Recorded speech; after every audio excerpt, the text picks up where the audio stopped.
यह जीवात्मा सुरतु मुद्दतों से अपने मालिक को भूल चुकी है, छोड़ चुकी है। अब इसे कौन ले जाएगा, कौन पहुंचाएगा, कौन मिलाएगा? उस मिलाने वाले को कहते हैं संत सद्गुरु, और मिलाने वाली युक्ति का नाम है सत्संग। ये दोनों चीजें आपको मिली समय से।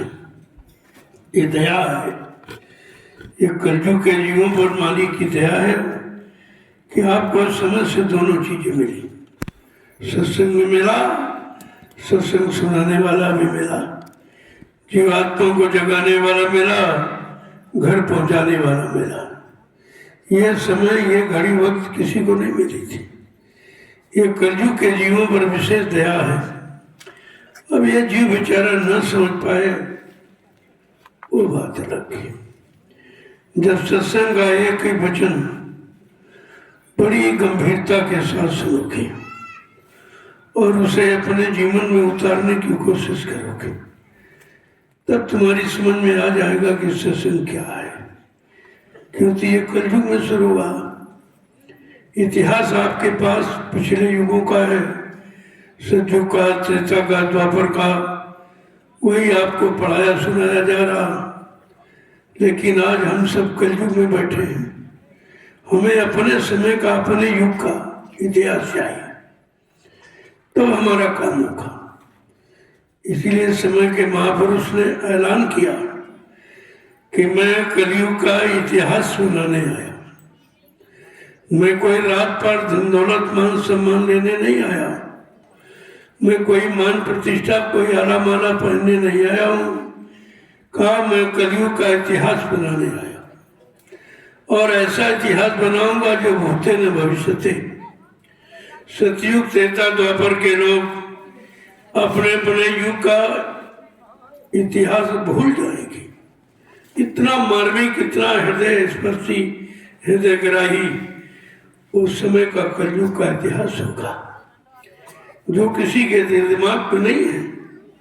क्योंकि आपने तो सतयुग, त्रेता, द्वापर पढ़ा है, कलयुग तो आपने पढ़ा नहीं, और कलयुग में किसी ने इतिहास बनाया नहीं है। यही विशेषता कि हम सब कलयुग के जीवों को अपने युग का इतिहास चाहिए। अपनी युग का इतिहास बनाने वाला सच्चा मालिक चाहिए। हमारी जीवात्मा का उद्धार कल्याण करने वाला मालिक चाहिए। हमको निज घर पहुंचाने वाला मालिक चाहिए। हम सबके अनंत जन्मों के पाप कर्मों को क्षमा करने वाला मालिक चाहिए। जरूरत तो अब इसकी है। इसलिए कलयुग का जीव कितना बड़ा भाग्यशाली है कि वैसे गंदे खराब समय में आपको समर्थ मालिक मिला है, और उसने पूरा वादा किया है कि जब तक मैं जीवात्मा को जगा के घर नहीं पहुंचा लूंगा, मैं इस मानव शरीर को छोड़ के जाने वाला नहीं हूं। ऐसा वादा किसी ने नहीं।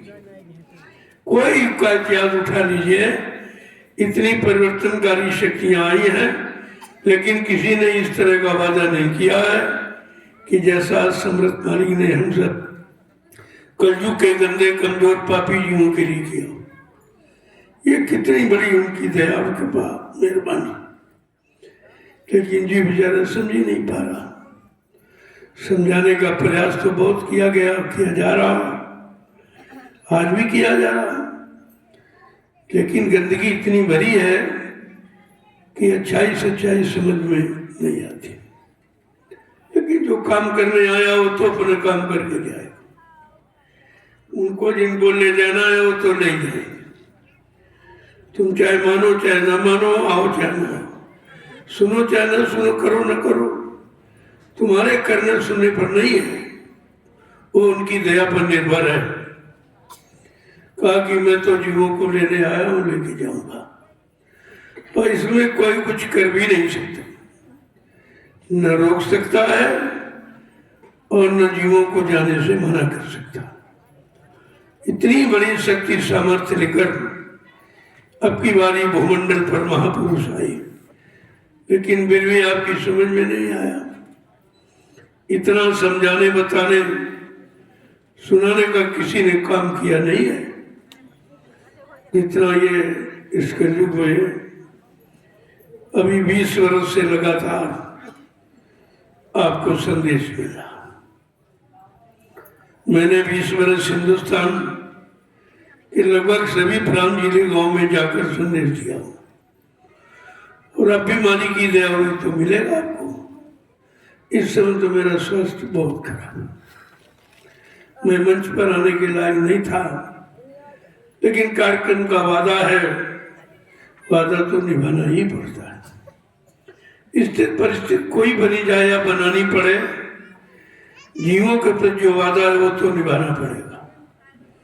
यही उनकी सत्यता है, यही उनकी दया का प्रमाण है।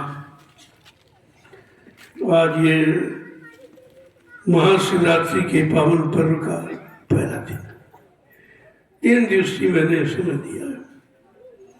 स्वास्थ्य ठीक नहीं, लेकिन फिर भी 3 दिन तो मेहनत करूंगा, जीवों को संदेश दूंगा, आगे का रास्ता मजबूत करूंगा। जो मैंने परिवर्तन की आवाज उठाई है कि नए वर्ष में तमाम तरह के परिवर्तन, वो परिवर्तन जीवों के हित में होंगे। भले वो समझ ना पाए सारे हमारे, लेकिन उनके हित के, उनके आत्मिक कल्याण के लिए होगा। कि जब कोई खराबी आने को होती है या जीव खराब होने लगता है या भूल भ्रम में चला जाता है या फंसने में चला जाता, तो कोई न कोई नया रास्ता निकाला जाता। मैंने सोचा था शिवरात्रि के महान पावन पर्व पर कुछ परिवर्तन करूंगा, संगत के लिए, संगत के प्रेमियों के लिए, उनके आत्मिक कल्याण के लिए कुछ न कुछ तो नया परिवर्तन करूंगा। क्योंकि लगातार 20 साल हो गए, मैं बताता रहा, सुनाता रहा, आप सुनते रहे, लेकिन आपने पालन नहीं किया, तभी आपको कुछ मिला नहीं है। जब तक पालन नहीं करोगे, अनुशासन में नहीं रहोगे, मर्यादा में नहीं रहोगे, तब तक संत मत में कुछ मिलने वाला नहीं है। संत मत बहुत रूखा फीका मत है, लेकिन सच्चाई को चाहता, चरित्रता को, पवित्रता को, निर्मलता को बहुत चाहता। अगर ये जीव इन चीजों को धारण कर लें तो संत मत का लाभ मिलने में कोई देरी नहीं है। अगर आपने ये धारण नहीं किया तो कितने जीवन लोगों को निकल जाएंगे, लाभ नहीं मिले। लाभ कोई यहाँ आने जाने का नहीं है, वो आना जाना छूट जाए वो लाभ। ये तो घर से आए, आप यहाँ आ गए, चले गए, ये आना जाना है उस आने जाने को छुटाने के लिए। इसलिए आपको कार्यक्रमों में बुलाया जाता है कि आ जा करके अपना आना जाना खत्म कर दो, ये दोबारा आना न पड़े, दोबारा ये नरक की योनियों में चक्कर लगाना न पड़े, दोबारा काल की मार खानी न पड़े, अपने घर के लिए जीवात्मा चली जाए, फिर कभी इस गंदे गलीज देश में नहीं आए। आना जाने का मतलब ये है, और वो भी आपने समझ नहीं पाया, क्योंकि जीव अपनी रहनी गहनी में रहना चाहता, और वो रहनी गहनी तुम्हारी 4,84 लाख नरकों की योनियों की है, और वो इससे हटाना चाहते हैं तो उसको कष्ट होता है, तकलीफ होती है। अरे हमारा तो आवाज छुड़ा रहे, हमारी व्यवस्था छुड़ा रहे, तुम्हारी यहाँ व्यवस्था है ही कहाँ, तुम्हारा यहाँ आवास ही कहाँ, ये तो पराये देश में रह रहे हो। पराया देश, पराई व्यवस्था को अपना समझना ये बुद्धिमानी नहीं है। और आप देखते हो कितने लोग छोड़ के चले गए, कितने जा रहे हैं, कितने हम सब चले जाएंगे। यहाँ रहने का समय, यहाँ तो हम काम के लिए आए, अपना काम बना ले और जीवों का काम बन जाए, बस काम खत्म। इसके बाद परिगर की तैयारी करो, यहाँ कोई रहने नहीं आया। अब भूल भ्रम संदेह बस आप नहीं समझ पाते, वो बात अलग है। मैंने 20 वर्ष लगातार जो आपको संदेश दिया हूँ वो सच्ची में कोई नहीं दे सकता। अभी वो मौजूद है और आपको सुनने को मिलेंगे। मैंने उसकी शुरुआत कर दी कि रोज पिछले कार्यक्रमों को दोहराइए। आप जो मैंने कहा है वो तुम्हारे लाभ का है, तुम्हारे कल्याण का है, और उसको आप दोहराइए। तो भी देखो शुरुआत हुई है धीरे धीरे। आज भी वो पिछले संदेश आपको जरूर सुनाए जाएंगे, क्योंकि आप भूल चुके हो कि हमने क्या क्या आपसे कहा, किस किस काम के लिए कहा है और कौन सा लाभ पाने के लिए कहा है।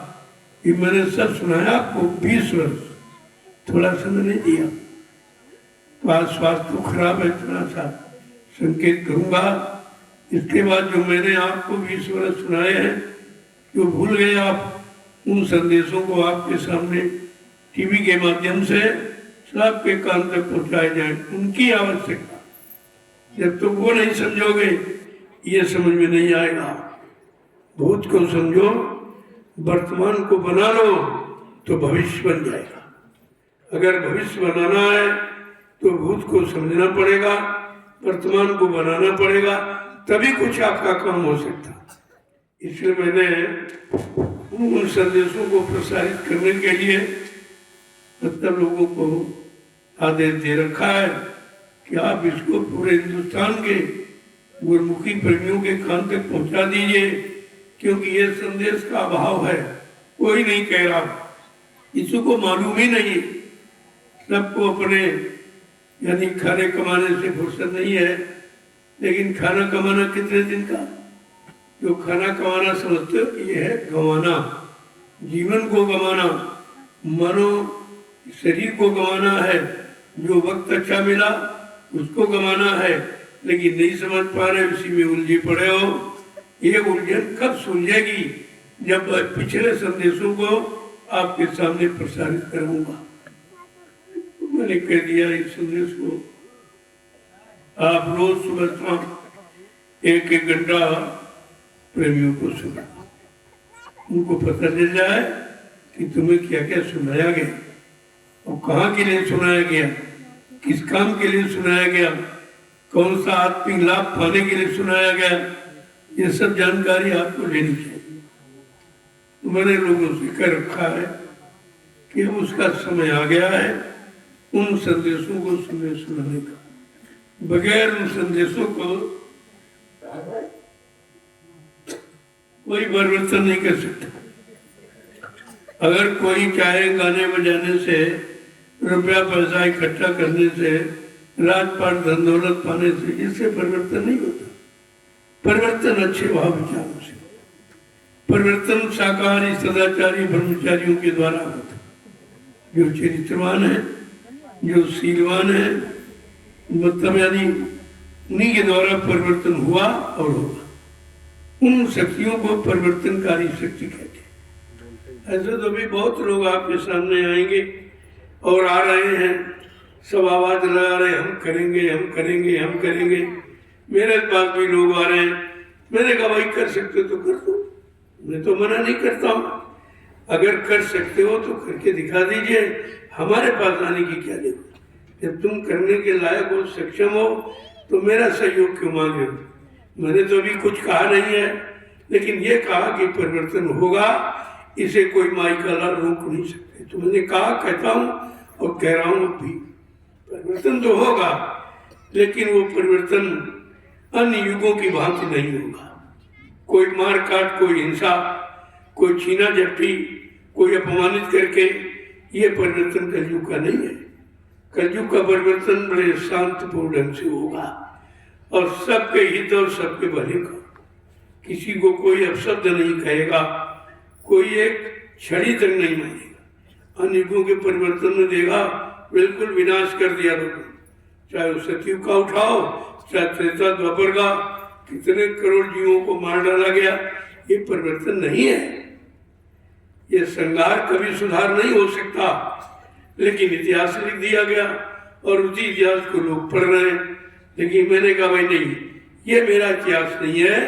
कलयुग का इतिहास बिल्कुल इससे अलग होगा, जो मानव बुद्धि के परे है। न मानव सोच सकता, न मानव कर सकता, न मानव विश्वास ही कर सकता।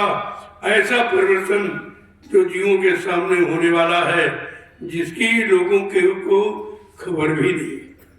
बताया तो जा रहा, मैं रोज ही चर्चा करता हूँ, आज भी करूंगा, लेकिन ये इतनी आसान समझना नहीं, ये मानव बुद्धि के परे, तब आप कैसे समझोगे। लेकिन धीरे धीरे अगर लगे रहोगे तो काम बना लोगे। जो हट जाएंगे, छोड़ के भाग जाएंगे, वो पता नहीं कितने युग के लिए पीछे चले जाएंगे।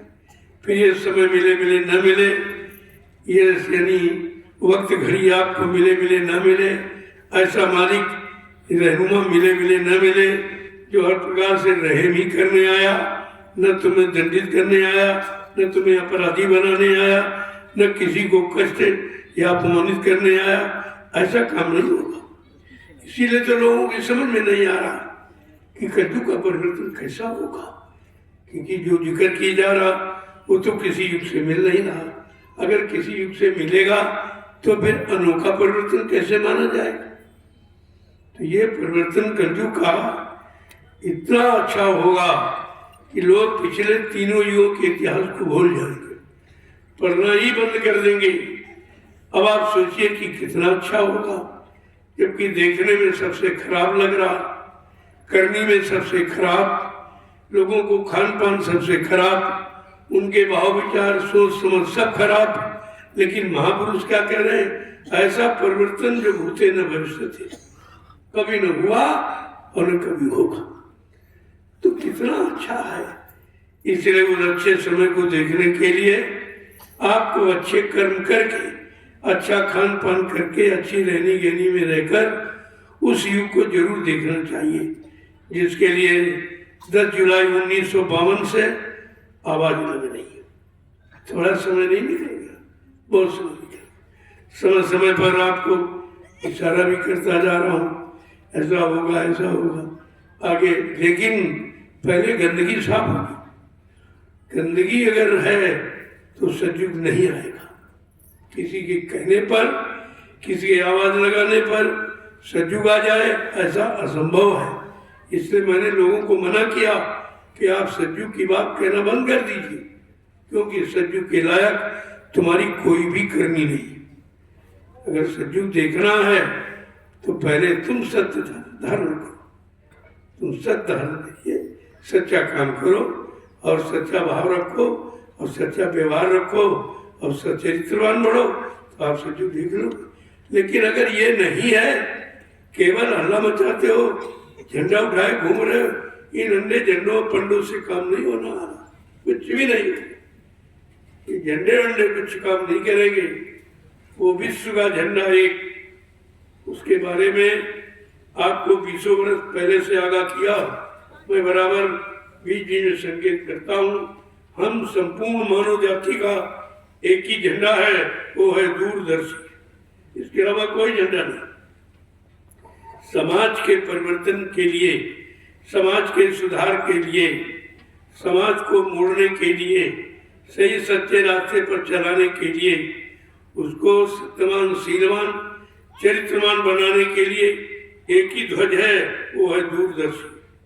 दूरदर्शी, दूरदर्शी का मतलब जो दूर तक देखे, दूर तक समझे, दूर तक विचार करे और सबके कष्ट मुसीबत को दूर करने की शक्ति सामर्थ्य रखे, उसको कहते हैं दूरदर्शी।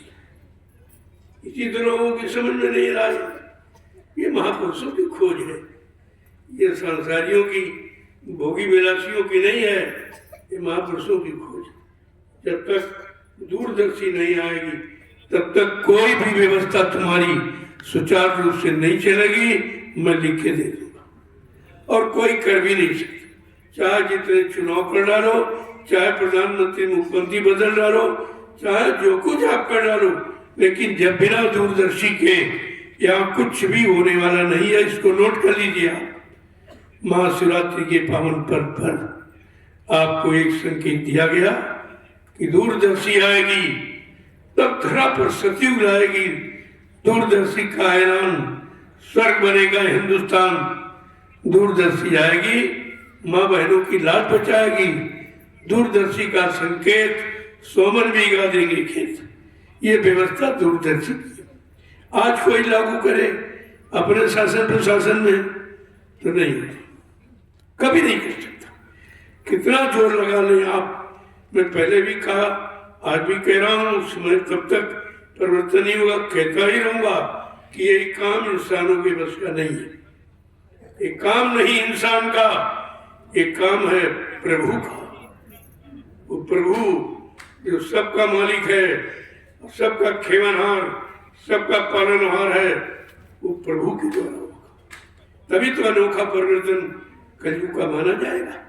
और आप पिछले युग को दोहराते हो, उन्हीं में थोड़ा वो मिला जुला के बात करते हो, इसलिए मैं किसी से सहमत नहीं हूँ, पूर्णतया सहमत नहीं हूँ। हाँ, आप कर रहे हो, अच्छी बात है, अच्छा समझ के आप करते हो, लेकिन अच्छा होगा नहीं, क्योंकि समय अच्छा नहीं है। पहले परिवर्तन लोगों के खान पान में करो। प्रथम परिवर्तन है खान पान। जैसा करे आहार वैसे बने विचार। यहाँ विचारों का खेल है। अगर आहार नहीं ठीक है तो विचार कभी ठीक नहीं होगा, और विचार ठीक नहीं है तो व्यवस्था कभी नहीं बदलेगी। कितना हल्ला शोर मचाते रहिए, तुम्हारे शोर मचाने से परिवर्तन नहीं होगा। परिवर्तन महापुरुषों के इशारे से, जो उन्होंने इशारा किया कि शाकाहारी हो जाइए आप, परिवर्तन पहले अपने में परिवर्तन करो, अपने खान पान में परिवर्तन करो, अपने भाव विचारों में परिवर्तन करो, अपने कार्यों में परिवर्तन करो, तब तुम परिवर्तन देख सकोगे। वो तो परिवर्तन की आवाज महापुरुषों की है, लोगों ने नकल करके अपने अपने जोड़ लिया और सब चिल्ला रहे हैं, सब चिल्ला रहे हैं, कोई कुछ कह रहा, कोई कुछ। मैं सबकी सुनता रहता हूँ, ऐसा नहीं है, लेकिन कहता हूँ भाई ये झूठ है, ये तुम्हारे बस का नहीं है। तुम अपनी आदतों में सुधार नहीं कर पाए हो, तुम देश के सुधार की बात करते हो, असंभव है। पहले अपने आप को समझो। जब अपने को देखने लगोगे तो सबको देखने की दृष्टि तुम्हारी अच्छी हो जाएगी। सबको देखें, अपने आप को देखो, हम क्या है। हमारे हो सकता हो किसी की बुराई कर रहे हो और हमारे अंदर उससे ज्यादा बुराई हो, तब तो कोई फायदा नहीं होगा। बुराई करने से अच्छे नहीं बनोगे, बुराई को अपने अंदर से निकालने से अच्छे बनो। और निकालना कोई चाहता नहीं, क्यों उसको अपमान समझता कि हमारा अपमान कर दिया, हमारा गुप्त राज खोल दिया। अरे भाई, बगैर इसके तो कुछ नहीं होगा। और आपसे कहा गया, अगर स्वच्छ पाक साफ निर्मल पवित्र बनना है तो भली बुरी खोटी खरी गुरु आगे सब को, क्योंकि वो सब जानते हैं, वो अंतर्यामी है, गढ़गढ़वासी है, वो जरे जरे रोम रोम वो सबको जानते हैं, लेकिन कहते नहीं है, और तुम समझते हो जानते नहीं। तो तुम्हारा ये गंदगी का छिपाना अच्छा नहीं है। गंदगी बाहर निकाल फेंक दो, आप साफ हो जाओ। और तुम्हारे शर्म लिहाज के अंदर बुरे कर्म करते हो, लेकिन छोड़ते नहीं। अरे सबसे बड़ी बुराई है बुरे कर्म करना, छोड़ना बुराई नहीं है। छोड़ना तो अच्छा ही है, लेकिन उल्टा अर्थ लगाते हो, यही सबसे बड़ी जीव की भूल है। इसी भूल को खत्म करने के लिए कलयुग में संत महापुरुषों ने सत्संग जारी किया। ये सत्संग पहले नहीं था, सब लोग बुराई बनाए रहते थे, बुरे कर्मों में लगे रहते थे और कहते कोई जान न पावे। लेकिन जब कलयुग आया और जब संत पधारे तो उन्होंने सबको खोल के सामने रखा। इस गंदगी को हटाओ। अरे भाई, कोई गंदगी घर में है उसको बाहर फेंक दो, उसमें बुरा क्या? गंदगी निकालने में अच्छा कि बुराई रखने, गंदगी रखने में अच्छा? और तो अपने अंदर बुराई भरे पड़े हो, सब हर तरह की निकालना चाहते नहीं हो। महापुरुष चाहते, तुमसे भी झगड़ा करते हो, कहते हमारी पोल खोल रहे, हमारा अपमान कर रहे, जबकि सबसे बड़ा सम्मान यही है कि तुम्हारी बुराइयां खत्म हो जाए। इससे बड़ा कोई सम्मान। तो हमेशा विचार करना चाहिए। विचार जब करोगे, जब शुद्ध आहार करो, आहार से विचारों का जन्म होता है। तो तुम्हारा आहार ही खराब, इस समय कलयुग में आहार ही तो खराब, कलयुग में और कुछ नहीं खराब, केवल आहार खराब।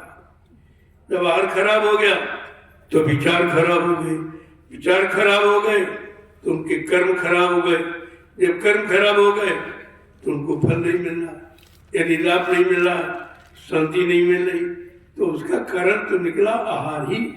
इसीलिए कहा शाकाहारी हो जाओगे, बीमारियों से बच जाओ। तरह तरह ये बीमारी नहीं तो शारीरिक बीमारी आई जाती है। मतलब प्रदूषण इतना बढ़ गया तो उससे बाहर तो आप नहीं चलेगा। देखो तभी प्रदूषण का असर है। हवा में प्रदूषण है, जल में प्रदूषण है, पृथ्वी में प्रदूषण हो गया तो इसका असर तो सबके ऊपर है। जब ज्यादा यानी प्रभाव पड़ेगा जब ज्यादा लोगों के बीच रहो। मैं तो 20 बरस से करोड़ों लोगों के बीच में हूँ, करोड़ों के बीच में, सब तरह की जीवाएं सबसे मिला तो कुछ न कुछ तो गंदगी चढ़ेगी। वही गंदगी वही बीमारी है, वही तकलीफ है, बाकी बीमारी तकलीफ कुछ नहीं होती। वो दूसरे के कर्मों की सजा या अपने कर्मों की सजा को बीमारी कहते हैं। और बीमारी क्या है? अब दूसरों का जो भला करने आया है उसको तो दूसरों का दुख लेना ही पड़ेगा। इसीलिए पैदा ही होते, वो जन्म इसी ले लेते। परमार्थ के कारण साधु धरा शरीर, जो परमार्थ समाज देश धर्म ही काया है, वो अपने दुख की बात कभी नहीं कहता, न सुख चाहने की बात करता है न दुख बताने की बात करता है। ये जब तक जीवन है तब तक कर्म करते रहते हैं। साधु से हो न कारज हानि, जिनसे काम की हानि होती ही नहीं है तो वो कितना बोझा ढोएगा, कितने सबके कर्म अच्छे करेगा, कितने बुरे पाप कर्मों को अपने ऊपर लेगा, इसकी आप जरा अंदाज लगाइए। तो रहेगा वो इसीलिए आए हैं, वो अपना काम करेंगे। शरीर का समय निश्चित है, काम का भी समय निश्चित है, परिवर्तन का समय निश्चित है। तो शरीर रहते रहते परिवर्तन जो है तो अच्छी बात है। न उनके यहाँ तो असंग शक्तियाँ किसी खड़ा करके परिवर्तन करा दे, ऐसा नहीं। पहले भी आपको बताया गया, तमाम शक्तियाँ पढ़ लिख कर कॉलेज यूनिवर्सिटियों से बाहर आ गए, तमाम पढ़ रहे हैं। अब वो समय करीब है जब इसकी आवाज लगाई जाएगी, आवाज लगाई जाएगी, सब शक्तियाँ आकर एक हमारे दूरदर्शी प्लेटफॉर्म पर खड़ी हो जाएगी। फिर मैं उनको काम दूंगा, समाज का काम, देश का काम, धर्म का काम, व्यवस्था का काम, सुरक्षा का, ये सब काम होगा। ऐसा नहीं एक तरह का काम नहीं, सब तरह। तभी तो सज्जू माना जाएगा। सज्जू का मतलब सबका, जिस युग में सबका भला, सबका कल्याण, सबकी आत्मा को शांति मिले तो छोटा मोटा काम थोड़ी होगा, उसे एक कोई शक्ति थोड़ी करेगी, असंग शक्तियाँ। तो इशारे में कहा गया कि मतलब यानी कि जब त्रेता था तब कितनी शक्तियाँ, द्वापर था तब गिनती की शक्तियाँ आई थी, क्योंकि काम छोटा था, वो देसी प्रदेशी परिवर्तन था, कोई भारी काम नहीं था। और वो भी परिवर्तन कोई शांत प्रिय ढंग का नहीं था, मारकाट का था, हिंसात्मक परिवर्तन था। लेकिन आज का युग में संत पधारे हैं, उनके यहाँ हिंसा और अपमान करने की कहीं जगह ही नहीं, तो इतने सुरक्षित आते। काम तो होगा ऐसा नहीं है, लेकिन अब ये है कि काम के काबिल जब तक नहीं तब तक काम कैसे होगा। अब काबिलियता योग्यता कैसे जानी जाए? कहते परीक्षा के द्वारा। बगैर परीक्षा के कोई विद्यार्थी अपने को योग्यता नहीं बता सकता, कोई अध्यापक नहीं बता सकता, क्योंकि वो तो अपनी निजी बात। तो परिवर्तन तो होगा, उसे कोई रोक नहीं सकता, लेकिन उसके लिए कितना त्याग, कितना संयम करना पड़ेगा। उन शक्तियों को अपने आप के लिए बिल्कुल एक आहुति सी देनी पड़ेगी, तब वो परिवर्तनकारी शक्तियाँ काम करेंगी, वो महापुरुषों की के संरक्षण में करेगी। ऐसे नहीं जो आया सो करने लगा, जो है जैसे सब हल्ला मचा रहे हैं, हम करेंगे हम करेंगे हम करेंगे। अरे बंदे भैया कहाँ से करोगे? तुम्हारे पास कौन सी शक्ति है? कोई शक्ति नहीं, कोई भक्ति नहीं, करोगे कैसे? केवल जवान से काम नहीं होता, जवान से प्रसारण होता, काम नहीं होता। वही आप कर रहे हो। मेरे पास तो सभी तरह के लोग आते हैं, सभी वर्ग के आते हैं, तमाम झंडे वाले आते हैं। तो हम तो किसी का अपमान करते नहीं, तो हाँ ठीक है, लेकिन हमने कहा ये है कि भाई उस समय काम का नहीं है, ये मैं सबसे कहता हूँ। तुम कह रहे हो तुम्हारे काम का समय भी नहीं है और तुम्हारे वश का भी नहीं, कलयुग का परिवर्तन, कलयुगे संघे शक्ति, कलयुग में संघ संगठन ही शक्ति। तुम्हारे पास संगठन 4 आदमी भी नहीं, वो भी है तो अपना अलापन है, तुम्हारे विचारों से सहमत नहीं, तुम्हारे कार्यों से सहमत नहीं है, तुम्हारी नीतियों से सहमत नहीं है, तुम्हारे कर्म खान पान से सहमत नहीं, फिर कैसे होगा? विचार कीजिए कैसे होगा। हाँ होगा तो निश्चित है, तुम्हें कहता हूँ, आज भी कह रहा हूँ, लेकिन जैसे तुम कह रहे हो ऐसे नहीं होगा। इसलिए सिमट कर एक जगह आ जाओ, एक जगह आ जाइए, सिमट कर तुम्हारी शक्ति बढ़ जाएगी और शक्ति ही कम करेगी। अब तुम अलग अलग दुकानें खोले बैठे हो, तो दुकानें तो कमाने खाने के लिए है, दूसरों के काम करने की दुकानें थोड़ी खुलेगी, दुकानें तो अपने काम के लिए खुलेगी। यही नहीं समझ पाते लोग बेचारे, सब अलग अलग झंडा ले लिया और 4-6 पंडे इकट्ठे हो गए, बस वही खान पान बंद शुरू हो गया। चंदा दे दो, सेवा दे दो, सामान दे दो, कुछ नहीं रहा, भूखे मर रहे, रोटी। ये परिवर्तन है, ये शक्तियाँ परिवर्तन करेंगी। जिनको अपनी रोटी तक की व्यवस्था नहीं है वो परिवर्तन करेंगे, बिल्कुल एकदम सोचता ही कुछ नहीं। मेरे पास भी आते लोग, ऐसा नहीं है, लेकिन मैं किसी को असंतुष्ट नहीं करता हूँ, लेकिन इशारे में सब कह देता हूँ कि नहीं नहीं भाई अभी समय नहीं है, इंतजार करो, व्यवस्था करो, व्यवस्था बनाओ, संगठन तैयार करो, बगैर संगठन के कुछ नहीं होगा।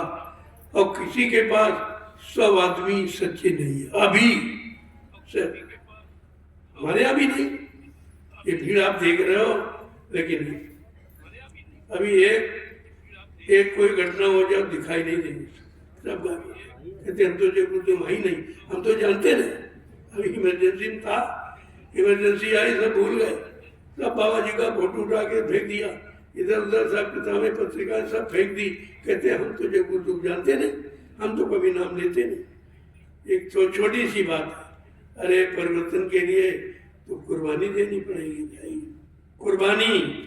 अगर शरीर की कुर्बानी नहीं है, गंदे खान पान, गंदे विचार है, गंदे कर्मों की कुर्बानी देनी ही पड़ेगी, बगैर इसके ये स्वच्छ पाक साफ निर्मल परिवर्तन नहीं होगा। मैं बार बार कहता हूँ, आज मैं विशेष संदेश के लिए आया हूँ कि आपको एक बार फिर इशारा कर दूँ कि भूल भरम में मत रहिए, अगर कोई कुछ कह रहा हो तो बिल्कुल झूठ मान लो। ये परिवर्तन किसी के बस की बात है, परिवर्तन करेगा जिसने अपने में परिवर्तन कर दिया, सब तरह से वो परिवर्तन कर सकेगा और वही परिवर्तन देख सकेगा। तो इसलिए सब प्रेमियों को चाहिए कि समय के परिवर्तन को देखने के लिए कम से कम उस लायक तो बन जाओ। मैंने तो कहा भाई सज्जू देखना है तो सज्जू के लायक बन जाए, आप देख लो, और केवल तुम जमाल से उच्चारण करो सज्जू गाएगा, और तुम्हारे सब कलयुग विचारधारा तो तुम कभी नहीं देखते, तुम तब तक जिंदा ही नहीं रहो, तुम देखोगे क्या? इसलिए झूठी आवाज कभी नहीं लगानी चाहिए। और फिर ये सतयुग सत्य की आवाज है, पहले सतयुग कह दिया गया, इसमें तुम झूठ बोल रहे हो, स्वार्थ लोभ लालच अपना हल करना चाहते हो, असंभव, कभी नहीं होगा। तो ऐसी व्यवस्था ही है। अभी इस व्यवस्था का तो कुछ जिक्र ही नहीं हमने किया, ये कहा है कि व्यवस्था है और सब बन के तैयार हो गई है, व्यवस्था में कमी नहीं है, केवल जिन पर व्यवस्था लागू की जाए उनमें कमी। अगर वो लोग कमी अपनी दूर कर लें तो व्यवस्था तुम्हारे लिए बनाई गई। व्यवस्था कोई बेचने के लिए थोड़ी की कि वो तो देने आया वो तो दे के जाएगा। अब ये तुम लेने लायक बन पाए कि नहीं बन पाए ये तुम्हारे पर है। ऐसा है, ये बड़ा विचित्र मत है, संत मत बड़ा विचित्र मत है, जो अन्य युगों से बिल्कुल अलग था। जरा सा तुम मिलाने की कोशिश करोगे तो फेल हो, तुम्हारी विचारधारा खत्म हो जाएगी। एक और है यार कभी नहीं हुआ कैसे हो जाएगा, अरे कभी नहीं हुआ तभी तो होगा, तभी तो मान्यता होगी। कलयुग को कौन मानेगा? कलयुग तो सबसे खराब। लेकिन महापुरुष कहते कलयुग सम नयान युग जो नरकर विश्वास, कलयुग के समान जीवात्मा के कल्याण हित का कोई युग ही नहीं अगर संतों की बात पर आपको विश्वास हो जाए। बात तो विश्वास की, यहाँ विश्वास खत्म, भाई फिर भाई का विश्वास नहीं, बाप का बेटे में विश्वास नहीं, पति का पत्नी पर विश्वास नहीं, राजा का रैयत पर विश्वास नहीं, गुरु का शिष्य पर नहीं विश्वास, तो परिवर्तन कैसे हो जाए? इसलिए अभी समय है, समय के अंतर्गत पहले अपने आप को बदलो, तब तुम महापुरुषों का बदलाव देख सकते हो, समझ सकते हो और विश्वास कर सकते हो। जब तक तुम्हारे में नहीं तो आपकी समझ में नहीं आएगा, आपको विश्वास ही नहीं होगा। विश्वास तो अपने आप से होता है। तो इसलिए बहुत समझने की कोशिश करो। अब ये पर्व तो बहुत पुराना है और ये पर्व भौतिक नहीं है, आध्यात्मिक है। कोई बिरला ये समझ रहा कि आध्यात्मिक, सारे पर्व एक दिन भौतिकता में आ गए, जबकि है आध्यात्मिक। अब कोई आध्यात्मिक है नहीं। आध्यात्मिक गुरु हो तो अध्यात्म की परिभाषा बताएगा, अध्यात्म की क्रियाक्रम बताएगा और आध्यात्मिक लाभ आपको दिलाएगा। लेकिन सब स्वार्थ में डूब गए, कोई नहीं बचा। स्वार्थ आगे है, परमात्मा बहुत पीछे। फिर कैसे समझता हूँ? पहले कहते हैं स्वार्थ हल हो, परमार्थ देखा जाएगा। जबकि ये होना कि पहले परमार्थ हो जाए, स्वार्थ देखा तो बन ही जाएगा। स्वार्थ तो परमार्थ के पीछे पीछे चलता, लेकिन जब तुम स्वार्थ न परमार्थ को समझ ही नहीं पाए हो और स्वार्थ में इतने डूब गए कि परमार्थ की परिभाषा भूल गए, तो कैसे होगा? इसलिए ये तो ऋषि मुनि महात्माओं की देन है, जो पर्व के नाम आप जानते हो, काम तो नहीं जानते लेकिन नाम जानते हो। महाशिवरात्रि पावन पर्व, रात तो सब लेकिन महान, वो महान रात्रि है जिसमें शिव माने शक्ति प्राप्त हो जाए। यही शक्ति थी, यही साधना थी, यही नाम की कमाई थी।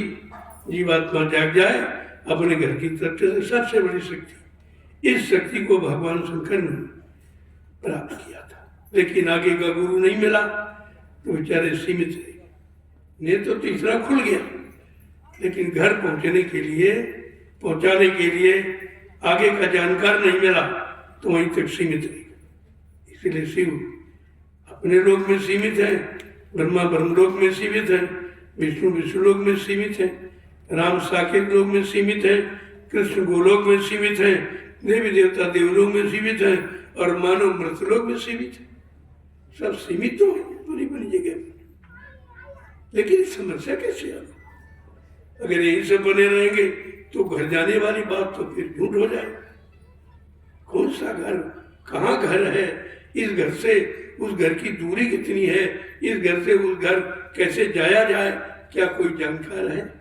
उसी की तरफ, उसी जानकार की तलाश का नाम है सत्संग। सत्य का सत्य, सत्य की जानकारी, सत्य देश की जानकारी हो जाए तो सबको लाभ हो। सब चाहते वही। जीवात्माओं का मूल अर्थ है अपने घर जाना, लेकिन अब कोई घर भेजने वाला, घर का राज्य बताने वाला हो, अरे घर कोई पहुंचाने वाला मिल जाए और अच्छा। कई चीजें, जैसे मान लीजिए कहीं आप जाना चाहते हो तो कोई जा रहा, उससे पूछा भैया फला जगह कहाँ चले आप, यही रास्ता, वो भी जानकार है, आपको बताया, आपका सहयोग किया, लेकिन सहयोग से आपका काम थोड़ी बने।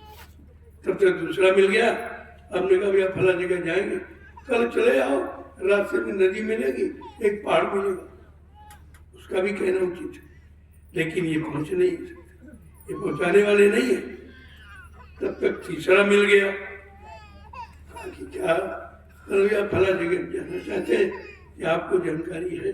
कल हाँ जाओगे तो शहर मिलेगा, और मतलब ये तमाम चिन्ह उसने भी बता दिए। यद्यप चिन्ह है उस मंजिल की, लेकिन चिन्ह मंजिल पर पहुंचाएंगे नहीं, ये भूल है। तब तक ये मिल गया चौथा, और कहाँ जाओगे? कल आओ हमारी साइकिल पर बैठ लो। अब आपका सब खत्म, केवल बैठ लो, पहुंचा देगा। क्यों? कि वहीं का जानकार है, वहीं जा रहा। ऐसा आपको चाहिए जो कहे आओ बैठ जाओ, मैं तुमको तुम्हारे घर, आज वही था आपके सामने कि आइए बैठ जाओ, मैं तुमको तुम्हारे घर पहुंचा दूंगा। आज वही आपके सामने प्रण किया जा रहा कि ऐसी नाम की नौका मैंने लगा दी भवसागर में, तुम विश्वास के साथ बैठ जाओ, मैं तुमको तुम्हारे घर पहुंचा दूं। इतना बड़ा विश्वास इतिहास में किसी ने नहीं दिया। और आपको क्या चाहिए? ऐसे महापुरुष को नहीं समझ फिर किसको समझोगे? फिर तो तुम्हारा समय ही खत्म हो जाएगा और दूसरा कोई आएगा नहीं है। इसीलिए कहा भल चाहो तो चेतो, आय लगा दी नाव, तो बहुर बहुरी पछताओगे फिर न सोदाओ। यानी दोबारा ये मौका फिर आपको नहीं मिलेगा। कितनी बड़ी बात है, लेकिन नहीं समझ में आ रहा। कितने दिन से समझाया जा रहा और सब करके दिखाया भी जा रहा लगभग, लेकिन अब ये है कि वो पूर्ण गति तो जब होगी तो तुम पूर्ण होगी। बगैर पूर्ण स्थिति वाला ही पूर्ण गति को समझ पाएगा।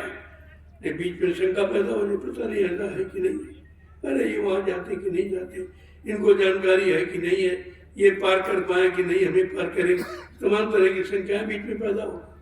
इसलिए पूर्ण ज्ञान, आत्मज्ञान बहुत जरूरी है। उसी आत्मज्ञान को पूर्ण ज्ञान कहते हैं। अब धीरे धीरे धीरे धीरे सत्संगों में आते जाते रहोगे तो ये सारे महापुरुषों के समझ में आ जाएगा। फिर तुम्हारे अंदर इच्छा पैदा होगी, यार पूर्ण क्या है, हम लोग अपूर्ण है, बेकार है, समय खराब कर रहे हैं, चलो पूर्ण की तरफ चले। अब पूर्ण है उसकी वो जानकार की तलाश करें, तो धीरे धीरे धीरे ऐसा जानकारी प्राप्ति भी कर रहे थे। इसीलिए कहा भाई बैठो मत, प्रयास करते रहो, प्रयास करो। दिन खोजा तिन पानिया, गहरे पानी बैठ, मैं बोरी ढूंढन कहीं रही किनारे बैठ। कितना साफ संतों ने पाया, उन्होंने बिल्कुल साफ साफ करके बताया कि भाई किनारे बैठे रहोगे तो किसी दरिया नदी की गहराई नहीं बता सकते देखकर, वो तो अंदर घुसने पर पता चले। ऐसे अगर मत की गहराई जानना है तो उस मत के अंत तक जाना पड़ेगा। यानी उसका जो आदेश है, जो नियम असूल है, वो आपको मानने पड़ेंगे। बगैर उसके उस मत की सच्चाई आप नहीं कर सकते। ये सब चीजें बहुत जरूरी है।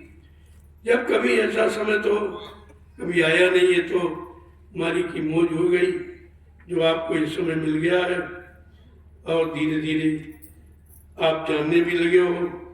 जो लोग लगे हैं जान जाएंगे, जो नहीं लगे हैं वो बाद में पश्चाताप करेंगे।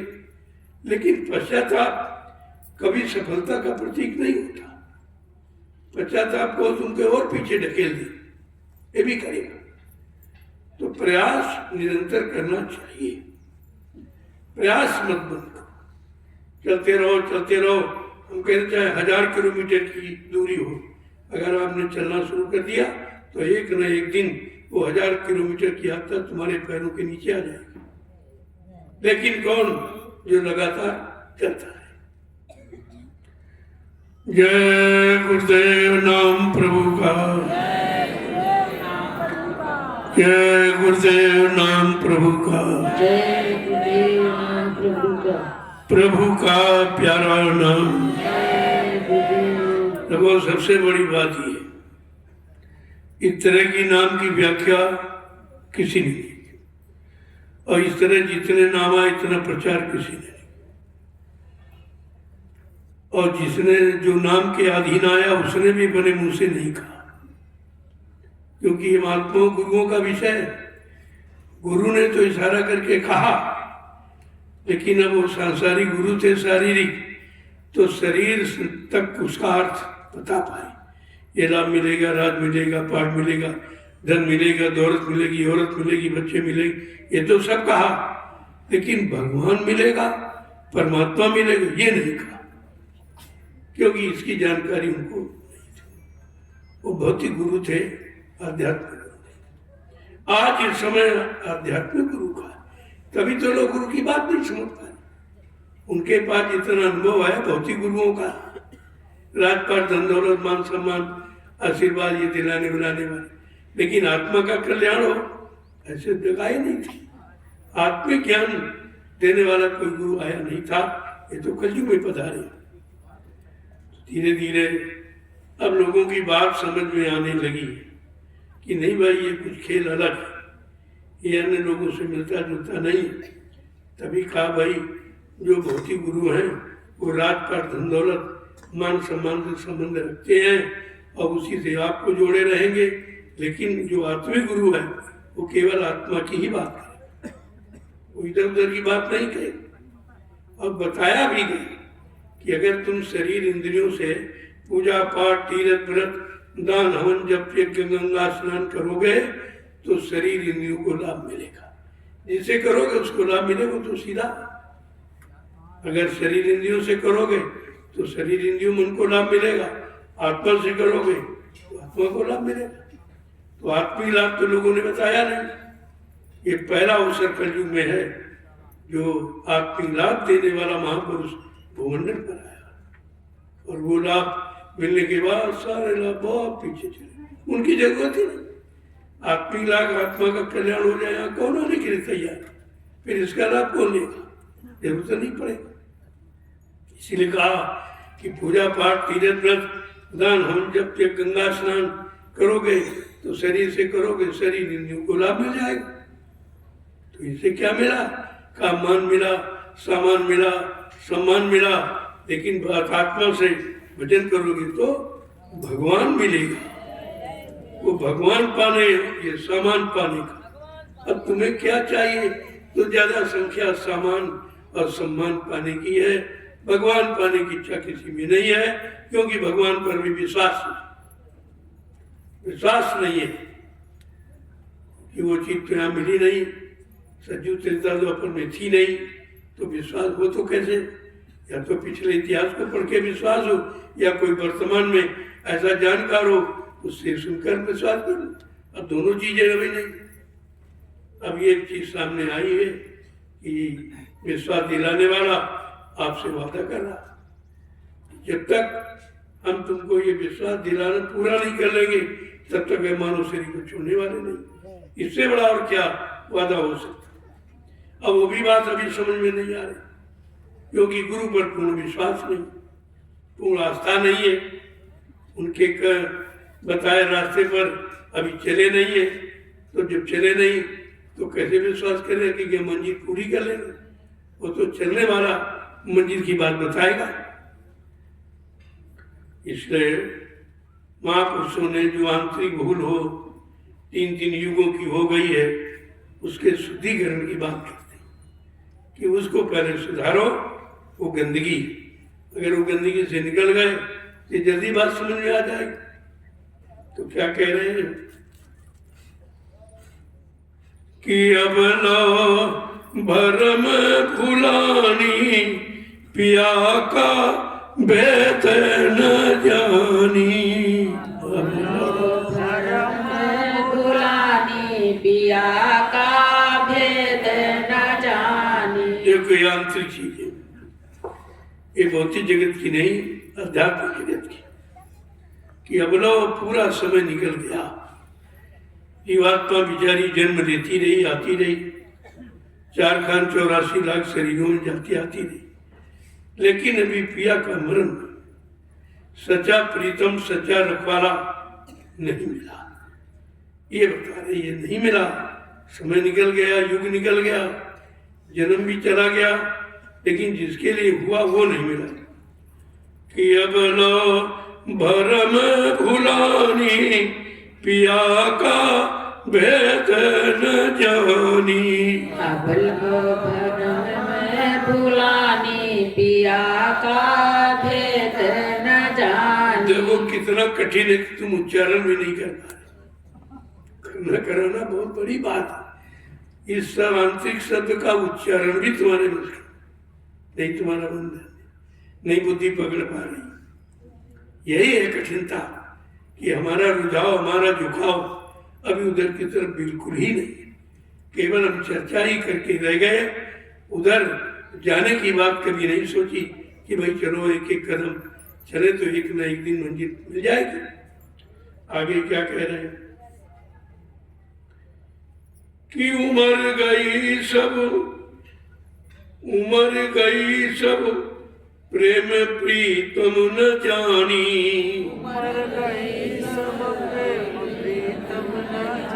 अब सुनिए, आप उच्चारण नहीं कर पाएंगे। उमर गई सब बीती, प्रेम प्रीतम न जानी। अब लो भरम भुलानी, पिया का भेद न जानी। कह रहे सारा समय सारा जीवन कितने जन्म निकल गए, लेकिन सच्चे पिया प्रीतम का भेद ही नहीं। मिलना मिलाना दूर, उनका रास्ता ही नहीं किसी ने बताया कि वो रास्ता किधर जाता है और कौन जाने वाले हैं, कोई पूछे देने वाला है कि नहीं है। देखो क्या कह रहे, सारी उम्र जो हमें जीवन मिला जिन जिन योनियों में, वो सब उम्र इसी के भौतिक कार्यों में बीत गई। उधर की तरफ तो किसी ने रास्ता बताया ही नहीं। ऐसा मालूम पड़ता कि उधर का कोई जानकार ही नहीं है। हकीकत यही है। आगे क्या करें, कसक न कबहूं उठी अंदर में, कसक न कबहूं उठी अंदर में, कैसे का मेरे मिलानी, पिया का भेद न जानी। कहते कभी तड़प भी नहीं उठी, अंदर में कभी विचार ही नहीं बना कि वही रास्ता कहीं और है, घर कहीं और है, मालिक कहीं और है, हमारा असली काम जिसके लिए मानो जन्म मिला वो कहीं और है। कहते ही ऐसी तो पीर उठी ही नहीं, ऐसी जिज्ञासा कभी अंदर आई नहीं, क्यों कोई जिज्ञासु मिला नहीं। आगे क्या कहें कि मन तरंग असवार भोग में, कितना बड़ी कहले क्यों नहीं मिला, क्यों स्थिति नहीं बनी कि मन भोगों पर सवार हो गया। सवार होना चाहिए अपने घर जाने के रास्ते पर, नीति पर, तरीके पर, लेकिन कहाँ कहते भोगों पर सवार हो गया, इसलिए चारों तरफ भूल भर में फंसे। कोई भोगों का चक्कर लगाने वाला तो यही रहेगा, भोग उधर जाने वाले थोड़ी है, वो तो इधर बनाए गए जीवों को फंसाने के लिए। वैसे जीव फंस नहीं सकता, अगर भोगों का दाना न डाला गया तो जीव फंसता नहीं। कहा कि जाल तो बना लिया उसने मोह का जाल बनाया और भोगों का दाना डाल दिया। अब भोग दाने के लालच में जीव फंस गया। अब बेचारा निकल नहीं पा रहा कि कैसे निकलूं, और कोई दिखाई नहीं देता जिससे पूछे कि भाई आप क्या निकले, या कोई निकला हो ऐसा कोई मिल जाए हमको भी निकाल दे, इसकी भी तलाश नहीं है। यही कमी हुई। इतने दिन सत्संग सुनने के बाद अंदर में कोई ऐसी प्रेरणा नहीं आई कि आखिरकार सत्संग कहाँ के लिए कहा जा रहा, किधर जाने के लिए है। मतलब यानी इस पर भी कानून सुनते रहे, निकालते रहे, कान सुना दूसरे कान सुना, सत्संग का भी अर्थ ही नहीं सुना कि सत्य का संग तो मिला ही नहीं है। झूठ के संग में सब लोग व्याप्त है और फिर भी नहीं पूछ रहे कि भैया सत्य का संग कहाँ मिलेगा, सत्य का संग कराने वाला कौन है, किसके पास ये रास्ता है। तो ये भी नहीं किसी ने पूछा, क्योंकि इतनी अज्ञानता, इतना भ्रम भरा हुआ है कि अच्छी सच्ची बात की तरफ कभी जाता ही नहीं, स्वप्न में भी नहीं जाता। आगे क्या कह रहे कि साधु संत के वचन सुने नहीं। जो जानकार हैं, जो उधर की तरफ जाने वाले रोज जाते हैं, कहा उनके वचनों को भी नहीं सुना। पूछना जाचना तो दूर, वो जो वचन सुनाने आए कि कम से कम सुनेगा तो शायद अंदर में कोई प्रेरणा जगे, या अंदर में इच्छा हो कि यार अभी तो वचन सुनाए इतने अच्छे, लेकिन ये कहाँ के जाने के लिए कह रहे हैं, किधर रास्ता बता रहे हैं। कहना वो भी कि साधु संत के वचन सुने नहीं, चित्त देत नहीं कानी, फिरत तुम भरमो भुलानी। कहते न तो सुना, न ध्यान दिया, न अपने अंदर जानने की इच्छा व्यक्त की, तो धीरे धीरे धीरे धीरे इसी भ्रम के जाल में सब फंस गए। अब कोई नहीं निकल पा रहा। चाहते हैं लेकिन चाह ऐसे तो पूरी होगी नहीं। चाह के लिए कुछ परवाह भी करनी पड़ेगी, बगैर परवाह के चाह नहीं पूरी। और तुम लापरवाह हो, तुम्हारी चाह कैसे पूरी हो जाएगी? बात तो समझने की। आगे क्या करें कि धन धन साधन साथ और कुछ। कहते शरीर मिला, शरीर के भोग मिले, इसी को हमने साधन समझ लिया और इस शरीर को साध्य मान लिया। अरे भाई साध्य वो है जो अपने अच्छे सच्चे कार्य की तरफ चले, ये भोगों में फंसना कोई साध्य थोड़ी है। देखो बताने के लिए एक एक की तन धन साधन साथ और दूसर नहीं मानी, शरीर के भोगों का सामान, भोगों के लिए प्रयास, इसके अलावा कुछ माना ही नहीं है। अब जब यही तक सीमित हो तो आगे का रास्ता कैसे चलेगा? आगे क्या कह रहे हैं कि जीवत पशुवत फिरे मारे मारे, कहना जिंदा है लेकिन पशुओं के समान मारे मारे को, जैसे पशु को कोई ज्ञान नहीं है, क्या अच्छा है क्या बुरा है, क्या पाप है क्या पुण्य है, क्या सुख क्या अपना विरान, कुछ उसका ज्ञान नहीं। वही पशुवत जीवन इस समय मानव का है, इसको भी कोई ज्ञान नहीं, बस खाना कमाना रहने का। ये तो सारे जीव कर रहे हैं और तुम भी यही कर रहे हो, तो तुम भी तो उन्हीं जीवों की गिनती में हो। तुम्हारी गिनती मनुष्य में नहीं की जाएगी, तुम मानव कहलाने के अधिकारी नहीं हो, क्योंकि मानव का कोई गुण तुम्हारे में नहीं। आगे क्या कह रहे हैं कि इस नर तन का मूल कदर कुछ का, इस शरीर का कुछ असली अर्थ अलग है। शरीर तो सबके 84 लाख में शरीर है तो, और सब शरीर खाना पीना वो सब करते हैं, लेकिन नहीं, मानव शरीर इससे अलग है। मानव शरीर इस काम के लिए नहीं मिला। जियो और जीने दो, सर पहला अर्थ, जियो और जीने दो, अच्छे बनो, लोगों को अच्छे बनाने की युक्ति दो। ये काम केवल अपना खाना, अपना कमाना, अपना मान सम्मान का एक तो पशुवत जीवन है। यही पशु प्रवृत्ति है कि आप ही चरे, ये पशुओं में। आज मानव में वही केवल अपना खाना कपड़ा, अपना रहना सहना, इसके अलावा वो कुछ जानता ही नहीं है कि परमार्थ क्या है, सेवा क्या है, मानव धर्म क्या है, मानव कर्म क्या है, मानव व्यवहार क्या है, कुछ नहीं जानता। मानव नीति क्या, कुछ जानता ही नहीं। और कहते हैं हम काम करें, कौन सा काम करें? कौन सा काम आप करेंगे? काम करने की तुम्हारे पास कोई युक्ति है? काम करने का कोई विधान है? काम करने की कोई नीति है? कैसे करोगे? कहने से थोड़ी हो जाएगा, वो करने से।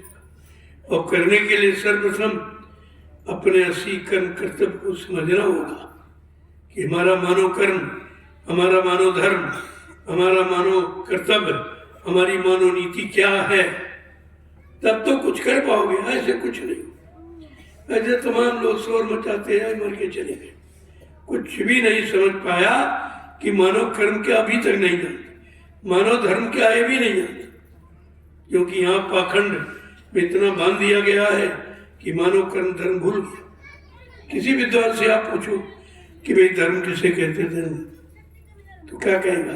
पूजा करो, पाठ करो, तीर्थ करो, व्रत करो, हवन जब तबे गंगा स्नान करो। अरे नहीं भाई, करो माने कर्म होता है, धर्म माने धर्म, जो धर्म किया जाए, अपने जीवन में उतारा जाए, अपने ऊपर लागू किया जाए, कार्य रूप में परिणित किया जाए, उसको धर्म कहते हैं। कहाँ धर्म है? धर्म तो कोई है ही नहीं, धर्म लोप हो गया, धर्म की परिभाषा खत्म कर दी।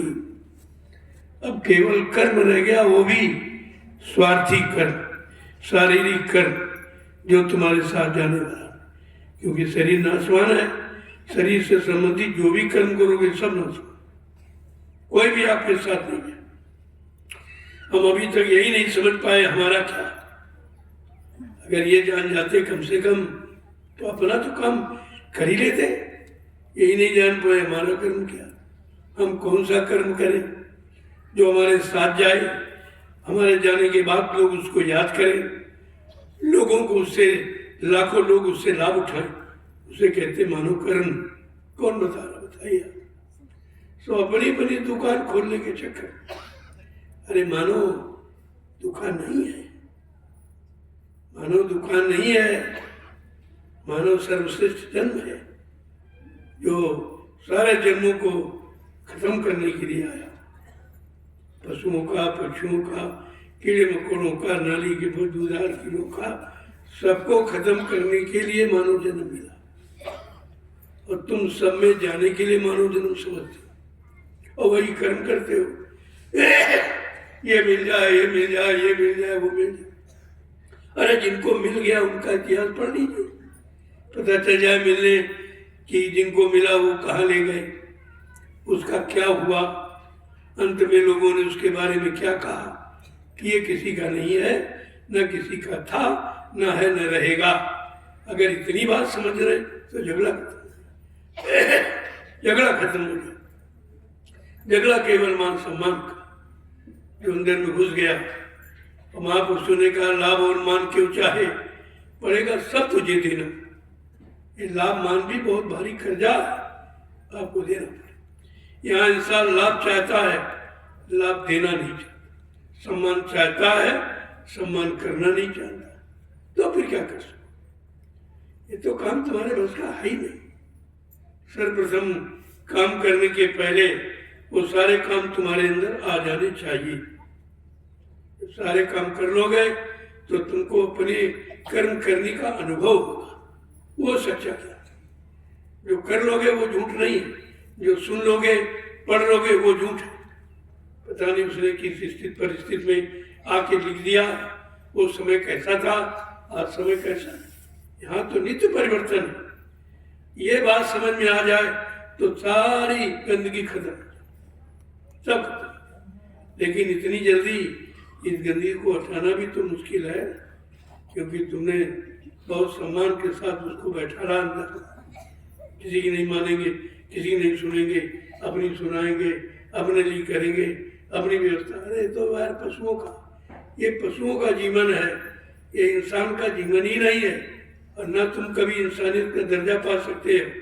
इसलिए काम करने के पहले काम को समझने की कोशिश करो कि ये काम किधर की तरफ ले जाएगा। ऐसा तो नहीं केवल हमें स्वार्थ में बांध के यहीं छोड़ देगा, तो फिर ये कर्म नहीं माना जाएगा। इन चीजों पर असल में विचार नहीं लोगों ने किया। कहते हैं इस नर्तन का मूल कदर कुछ भी नहीं जानी। इस मानव शरीर का मूल अर्थ क्या है, ये तो कोई बिरला ही समझ पाया।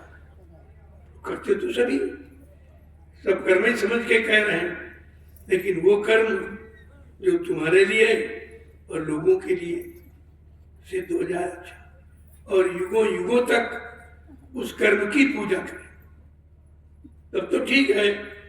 और ऐसे तो वही स्वार्थपरता में तो कुछ होता नहीं। स्वार्थी कभी कुछ कर नहीं सकता, अपने लिए कर सकता, लेकिन समाज देश के लिए नहीं कर सकता। आज समाज देश का प्रश्न है कि समाज को मार्गदर्शन कैसे मिले, समाज को मोड़ कैसे मिले, समाज को सही सच्चे रास्ते पर चलाने वाला कौन है, उसकी तलाश कर। लेकिन कुछ नहीं, तो अपनी बनी ध्वनि आलाप रहे, वो करेंगे, ये कर देंगे, वो कर देंगे, वो कर देंगे। अन्य भाई तुम्हारे अंदर इतनी शक्ति है तो कर दो, फिर हमसे क्यों कहते, हमारी क्या जरूरत है? तुम्हारे में इतनी क्षमता है, इतनी शक्ति है, विचारवान हो, तो आप करके दिखा दीजिए। मैं तो ये कहता हूँ कभी नहीं कर पाओगे, कभी भी नहीं। जब तक तुम्हारे अंदर वो गुण नहीं आएगा तब तक आप कुछ कर नहीं सकते हो। इसी तरह शोर मचाते रहिए, तमाम लोग चले गए तो हम चले जाएंगे। इसलिए पहली बात तो काम को समझो कि ये काम हम करने जा रहे हैं तो इस काम करने के लायक है कि नहीं, हमारे में शक्ति सामर्थ्य है, धीरता दृढ़ता है कि नहीं है। कहीं ऐसा ना हो जरा से कोई आपत्ति पड़े छोड़ के भाग जाओ। तो यही होता, जरा से ही कोई आपत्ति आ जाए ये धर्म कर्म से भूल जाएंगे। एक मिनट, अभी इमरजेंसी में ही हुआ था, सब भूल गए, जय गुरुदेव नाम लेने भूल गए। राम बाबा जी को जानते ही नहीं, कौन है क्या, तमाम फोटो उठा कर फेंक दिया। ये है मान्यता, ये तुम्हारी मान्यता है। इसीलिए मैं इस मान्यता से कभी सहमत नहीं हूँ और न मैं किसी पर विश्वास करता। मैं केवल अपने पर भी विश्वास करता हूँ कि हम ही सही रास्ते पर बने रहें, गुरु की दृढ़ता मजबूती का सम्मान करते रहे। मैं तो अपने लिए सोचता हूँ, दूसरे के लिए क्या कहूँ। पता नहीं कब कैसी स्थिति आने पर लोग एक बार भग चुके हैं, दोबारा भी भग सकते और हो ही जाता। छोटी मोटी स्थितियों से मैं रोज ही देखता हूँ कि अभी कह रहे हैं कल हट जाएंगे, तो फिर अकेले ही चलना पड़ेगा। तो मैं उतना ही काम कर रहा हूँ जितना अकेले कर सकूं। मैंने किसी पर भरोसा नहीं करा, सीधी बात। मैंने 20 साल में ये जन्मत अकेले ही इकट्ठा किया। अगर सब लोग मिल जाए तो सारा विश्व आ जाएगा, लेकिन सब अपनी दुकानों के चक्कर में। हमारी दुकान चल जाए, हमारे भाई दुकान चक्कर में ना हो, दरबार के चक्कर में। ये सब दरबार में आ जाए, सबको सुख, सबको शांति, सबको न्याय, सबकी सुरक्षा होने लगे। आप दुकान से दरबार की तरफ क्यों नहीं बढ़ते? और सब दुकान खोलने के चक्कर, तो आप जिसको देखो तो ने भैया दुकानों पर सौदा बगैर पैसे का नहीं मिलता है, और दरबार में लुटाया जाता है। दरबार दुकान का अर्थ तो समझो कम से कम, इनमें अंतर कितना। आज दुकानें ज्यादा लग जाने के कारण संत महापुरुषों को दरबार खोलना पड़ा कि काम दरबार से होगा, दुकान से नहीं। दुकान से तो कुछ ही लोग लाभ उठा सकते हैं, और दरबार से सब। दरबार में सच्चे सदगुरु के दुख दर्द मिटाए जाते हैं। दुनिया के सताए लोग जहाँ सीने से लगाए जाते हैं, इसे दरबार के, दरबार इसका नाम है। कम से कम पहले समझने की कोशिश। इसीलिए कहा करिए नित्य सत्संग, बाधा सकल मिटाए, फिर ऐसा अवसर ना मिले दुर्लभ नर्तन पाए। हर रोज दर रोज प्रतिरोज सत्संग करो, जितना मिल जाए, जहां से मिल जाए। जो तुम्हारे पास है वो तो है ही, और दूसरों से मिल जाए, ये तो बहुत अच्छी बात है। लेकिन ऐसा करते नहीं लोग, दूसरे का अच्छा देख कर निंदा आलोचना बुराई फंस जाते हैं, और अपना जहाँ के तहाँ खराबे खराबे रह जाते। बुराई करने वाला कभी अच्छा नहीं हो सकता, निंदा आलोचना करने वाला कभी महान नहीं हो सकता। इस बात को हमेशा ध्यान में रखें। सम्मान पाने के लिए सम्मान करना बहुत जरूरी है। अगर तुमने सम्मान करना नहीं सीखा तो तुम्हें दुनिया में सम्मान नहीं मिलेगा, क्योंकि सम्मान का बदला सम्मान, अपमान का बदला अपमान। अभी किसी को गाली देकर देने लगो, बीमार पड़ जाएगी, तुरंत मिल जाएगा कि हाँ लाभ मिल गया, पूरे कर्म का बुरा नतीजा। लेकिन फिर भी सब उसी तरह बढ़े चले जा रहे। किसी के अंदर ये भाव नहीं बन रहा है कि परहित लाभ सरत देती, परहित सरत धर्म नहीं दूजा। कला पर दूसरे का भला करना, इससे बड़ा कोई धर्म ही नहीं। यही मानव धर्म कि मानव मानव में प्रीत, मानव मानव से सद्व्यवहार, मानव मानव दूसरे काम आवे, एक दूसरे का सहयोग करे, एक दूसरे का मदद करे, जो गिर गए उनको उठाओ, ये है मानव धर्म। ये तो बात कोई करते नहीं। मैं सबका संदेश सुनता रहता, ऐसा नहीं है। मैं अपनी जगह चुपचाप बैठा, क्योंकि मुझे मालूम है कि परिवर्तन कब होगा।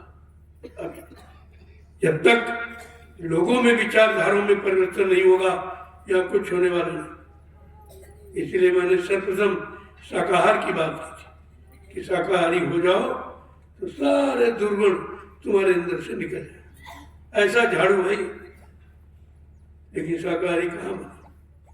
मोटा मोटा तो अभी कहा जा रहा आपसे कि मुर्गा मीट अंडा बनना खाना बंद, इतना ही नहीं है। शाकाहार बहुत बड़ा क्षेत्र है। झूठ बोलना, धोखा देना, छल कपट करना, निंदा आलोचना बुराई करना, व्यभिचार कुचार, ये सब शाकाहार में तो आता। अभी तो मोटा मोटा नहीं आप समझ पाए कि मुर्गा मीट अंडा दारू नहीं करना, बस इतना भी बताया गया। लेकिन तुम्हारे चरित्र के साथ में सब लागू। अगर मानव चरित्र शुद्ध साफ करना है और परमार्थ में कुछ प्रवेश लेना है, तो फिर इन चीजों से बचना पड़ेगा। ये सब गंदगी, ये सब मन को खराब करने वाली। लेकिन वहां पुरुषों ने कहा इतना ज्यादा खराब हो गया जीव, अरे पहले मोटा मोटा इससे कहो भाई ये छोड़े, धीरे धीरे आ जाएगा। बड़ा कठिन है। साकार शब्द बहुत विशिष्ट है, सारे जीवन में तुम्हारे लागू है। कहीं तुमको गलत करने के लिए, गलत जाने के लिए जगह ही नहीं है।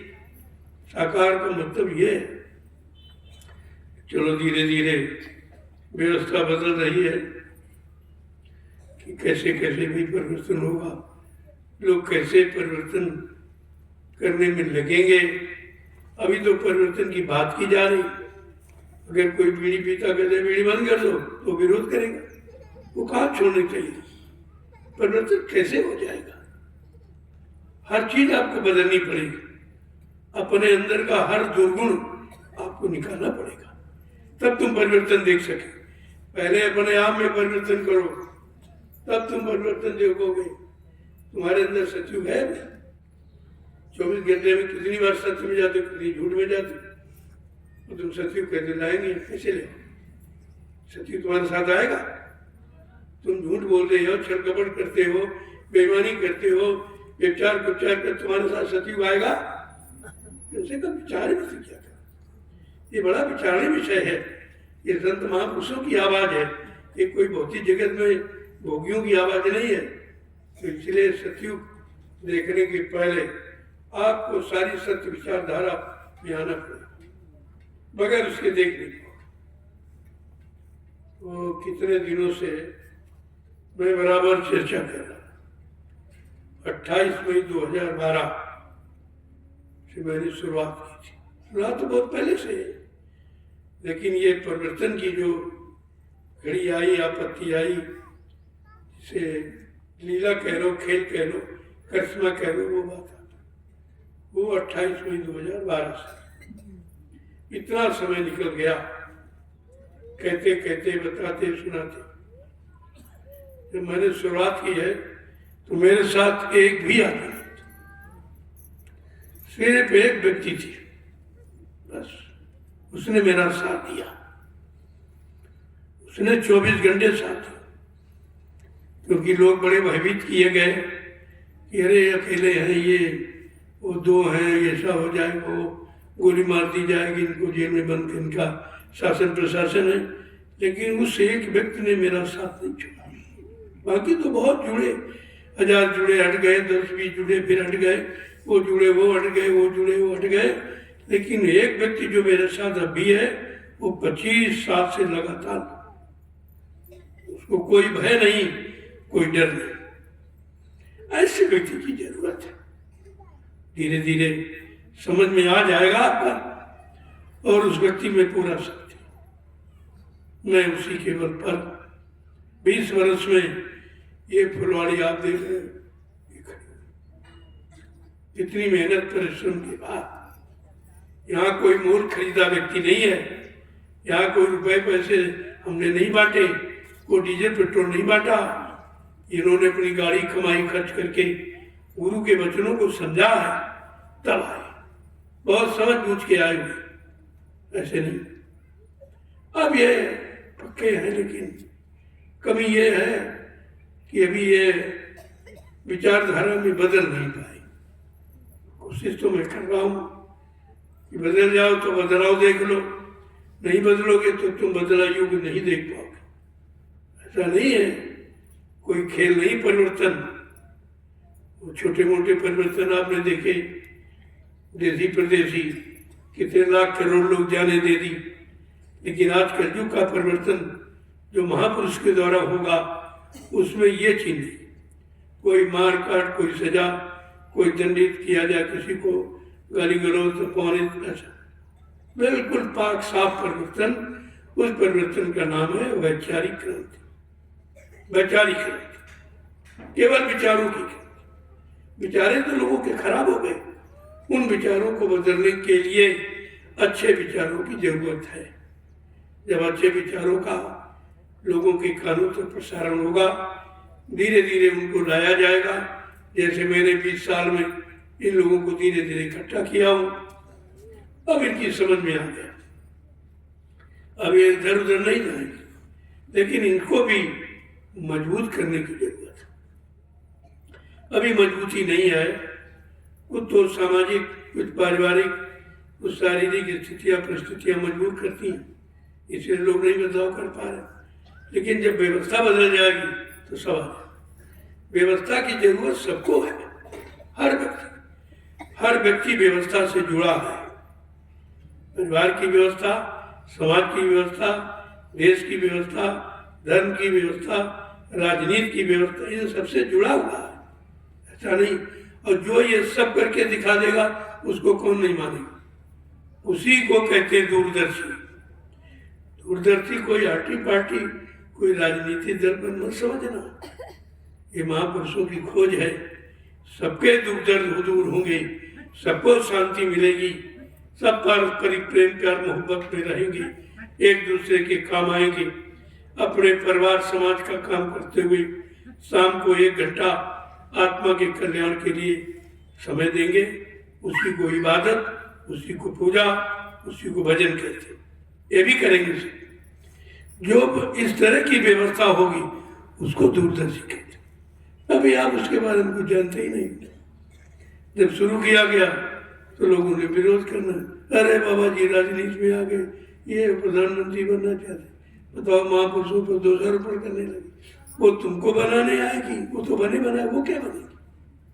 जो तुम्हारी व्यवस्था बिगड़ी थी, परिवार समाज देश की राजनीति धर्मनीति की, उसको ठीक करने आए, तुम उन्हीं पर दोषारोपण करने लगे। तो कहा बच्चा अभी इसको रख दो, आगे काम है। ये ब्रह्मास्त्र है, इसको भी चलाने की जरूरत नहीं। तब से चुपचाप शांति ढंग से दूरदर्शी का जिक्र भी नहीं किया।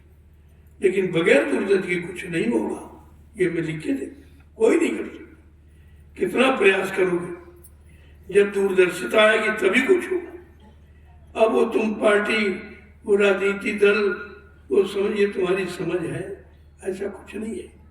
वो एक व्यवस्था है, और व्यवस्था की मांग सबके अंदर है। आज आप भी व्यवस्था चाहते हो कि भाई नेताजी सुभाष चंद्र बोस वाली व्यवस्था आ जाए, लेकिन इतने बड़े महापुरुष की व्यवस्था तुम खेल खेल में पाना चाहते हो, मिल जाएगा? अरे भी तो विचार करो, जिसका सारी सरकारें लोहा मानती है, आज उसकी व्यवस्था तुम खेल में बनाना चाहते हो। ये तुम्हारी कमी है। पहले उनके मान सम्मान का ध्यान करो। कोई ऐसा काम न हो जो उनको अपमानित होना पड़े या उन पर कोई उंगली उठाए। ये आपकी कोई मानता नहीं है। मैं बार बार इसीलिए कहता हूँ, जो भी बोलो सोच सोच के। उस महापुरुष का तो खेल ही अलग है, वो तो किसी समझ में नहीं आ सकता। थक जाने का गई कह भाषा, तासे उमा गुप्त कर रखा। पक्षी की बोली पक्षी जानता, ऐसे महापुरुष की बोली महापुरुष ही जानते। तुम क्या जानो उनको? बात तो ढिंडोरा पीटे घूम रहे, और कुछ होने वाला नहीं है। पहले महापुरुष की महानता जाने के लिए आपको महान बनना पड़ेगा। अपनी गंदी आदतों को आपको छूना पड़ेगा, तब तुम उस महापुरुष की महिमा को समझ सकोगे और आप उनके लायक बन सकोगे। ये चीजें कहीं जाती नहीं, और वो महापुरुष भी कहीं नहीं जाते। उनको तो चोला बदलने का, शरीर बदलने का उनके पास तो ये कला है, तो कला है। कैसे आप समझ लो?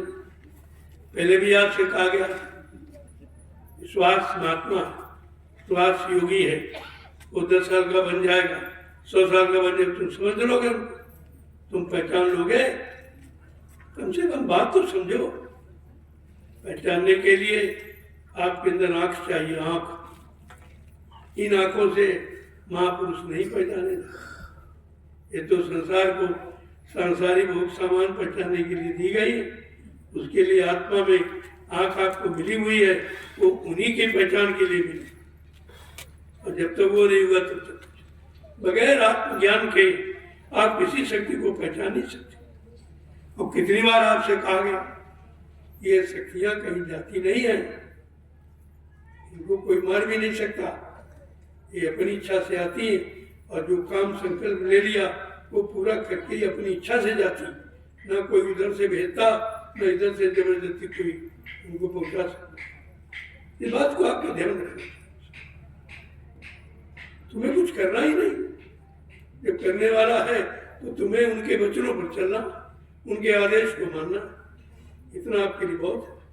और तुम उनके आगे 4 आने बात कर, उन्होंने कहा 12 ने, तुम 16 आने बात कर। मालूम आपको कुछ नहीं, कुछ नहीं। इसीलिए तो सत्संग की आवश्यकता। वो कहानी किसे दोहराने की जरूरत नहीं है। सत्य का संग, सत्य हमें मिलेगा। सुभाष सत्य है तो मिलेगी। सुभाष की नीतियां सत्य है तो क्या बिना सत्संग के पा जाओगे? कैसे मिलेगा? बाकी तो नहीं समझते। और सारा प्रयास वही किया जा रहा, उसी सत्य का संगठन तैयार किया जा रहा। बगैर संगठन के कुछ होगा नहीं। संगठन आप कर नहीं सकते क्योंकि अभी संगठन की भावना नहीं है।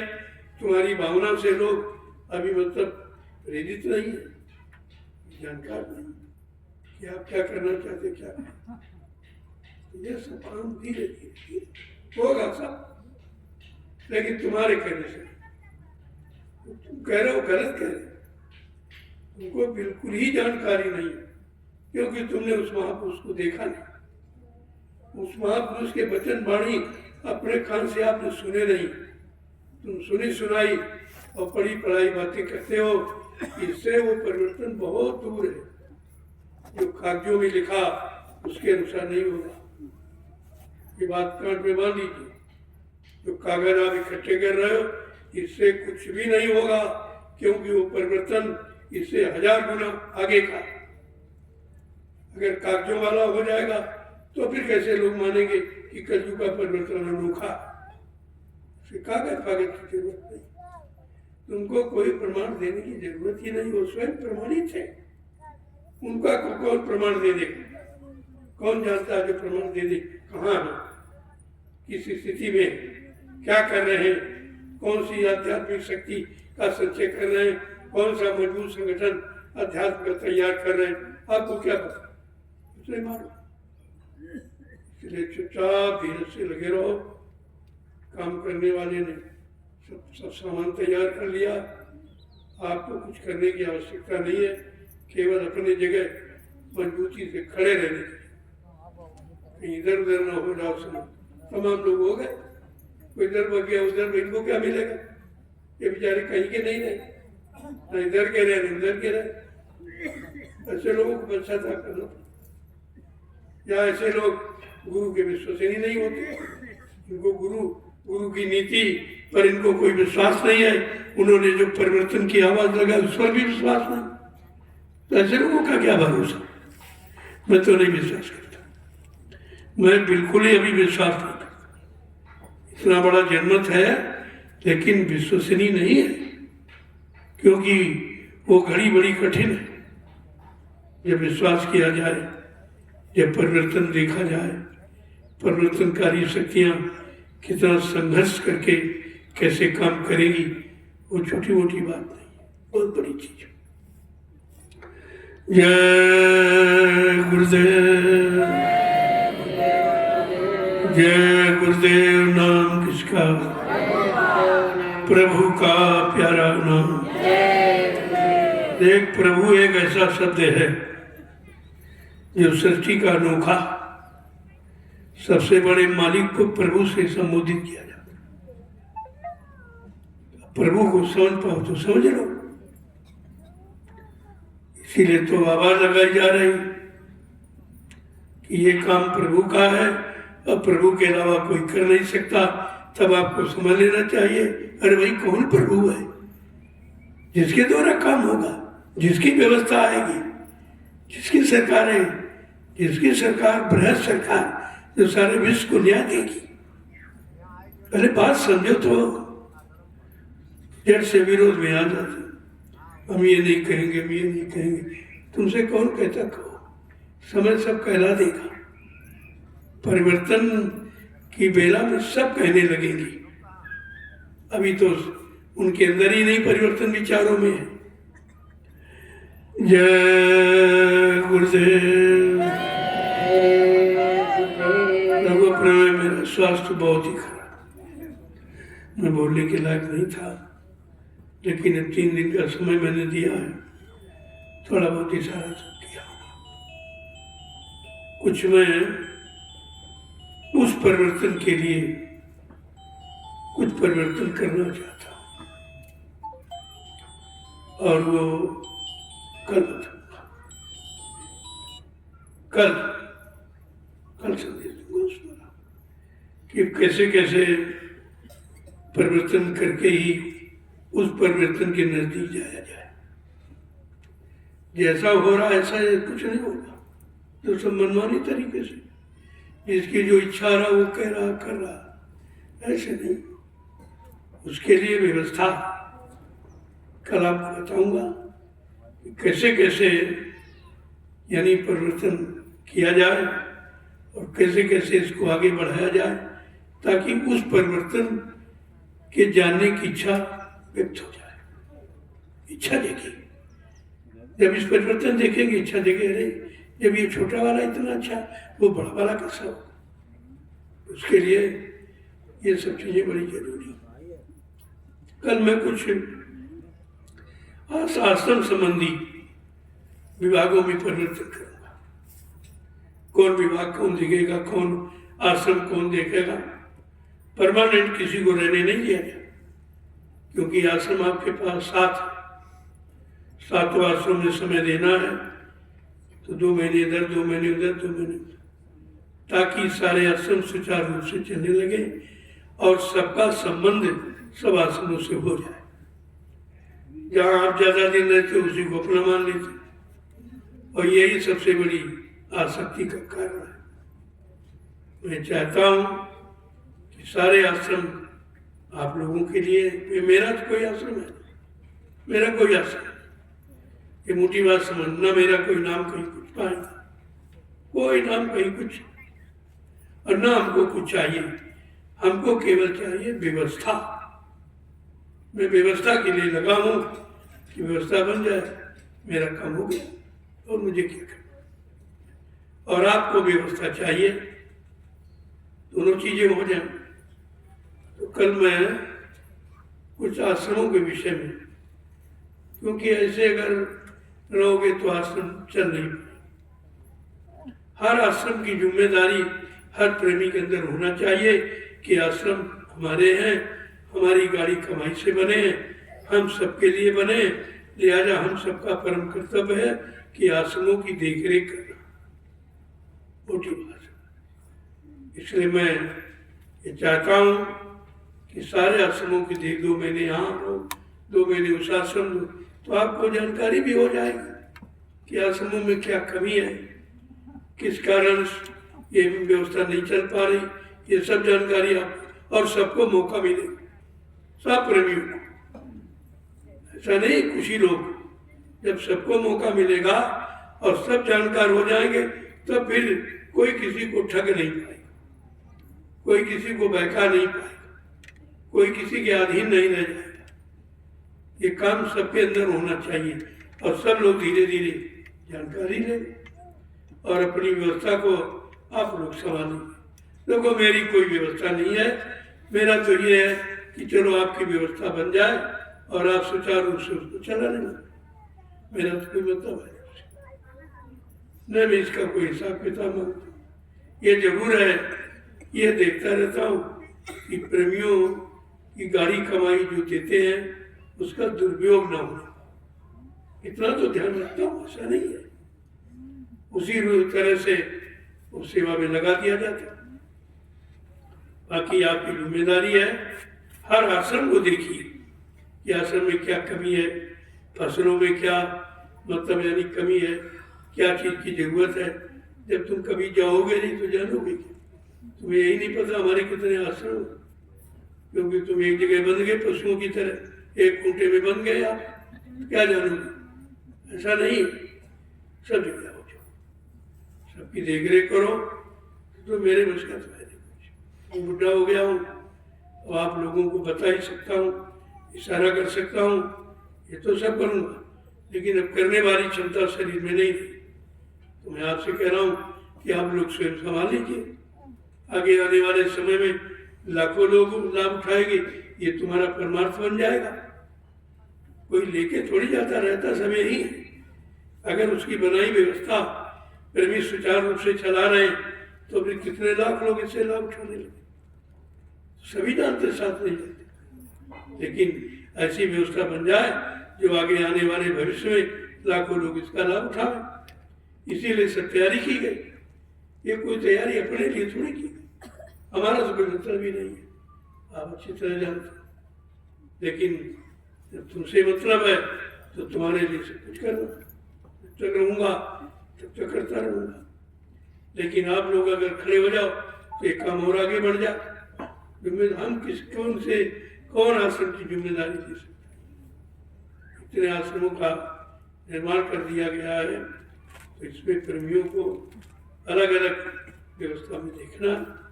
टोली बना लो, 20 लोग इस आश्रम में 2 महीने, फिर 20 लोग उस आश्रम में, ऐसे करके सब लोगों को सेवा का मौका मिल जाए और सबको आश्रमों की जानकारी हो जाएगी।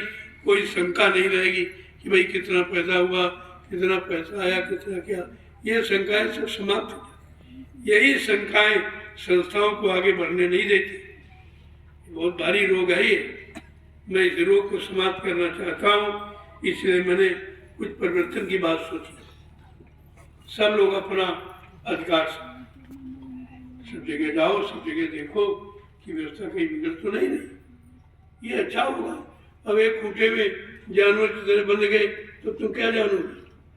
लोग पूछेंगे क्या आश्रम, कहते सुना है अच्छा था, देखा नहीं, मतलब देने पशुओं की तरह एक खूंटे में नहीं बंधना, सबको देखो।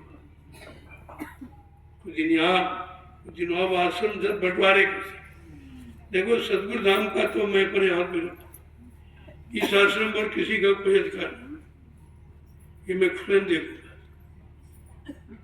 देखूंगा, स्वयं व्यवस्था, खेती की बाड़ी कोई भी, ये सब व्यवस्था में अपने हाथ से, क्योंकि ये सबसे बड़ा नुकसान यही हुआ। सबसे ज्यादा पूंजी का खर्चा यहाँ हुआ और सबसे ज्यादा लोगों ने यहाँ नुकसान किया, 2 पैसे कभी बचा नहीं। इसलिए ये आश्रम की बागडोर में अपने हाथ में किसी को नहीं। प्रेमी मेरे साथ रहेंगे, कभी 50 कभी 100 ऐसे इन्हीं के द्वारा होगा तो उनको सिखा दूंगा, जानकारी बता दूंगा, फिर ये बात भी अपना संभालते रहेंगे जब तक मैं तब तक। और बाकी जितने आश्रम है सबकी जिम्मेदारियां अलग अलग दे दूंगा। पहले से पूछूंगा तो भाई आपको अगर इच्छा है तो ले लीजिए। प्रेमी तो सब साथ में, ऐसा नहीं है किसी के बहनामा नहीं हो जाएगा, सब प्रेमी साथ में रहेंगे, सब सहयोग से तभी हो पाएगा। लेकिन कुछ संख्या तो निश्चित रखी ही जाती है। कितने लोग हैं, इनको सब लोग सहयोग दो तो आगे आपके आश्रम की जो है व्यवस्था बदल जाए और आप आते हो तो सुचारू रूप से रहने लगे। ये तो मैंने अभी अकेले किया, अब इतने लोग आप तैयार हो तो सब लोग कारोबार संभाल लो तो बहुत बढ़िया बढ़िया। दुनिया के लोग एक बार दाते थे लेंगनी सभा में कि सतगुरु धाम का मतलब था। जय गुरुदेव।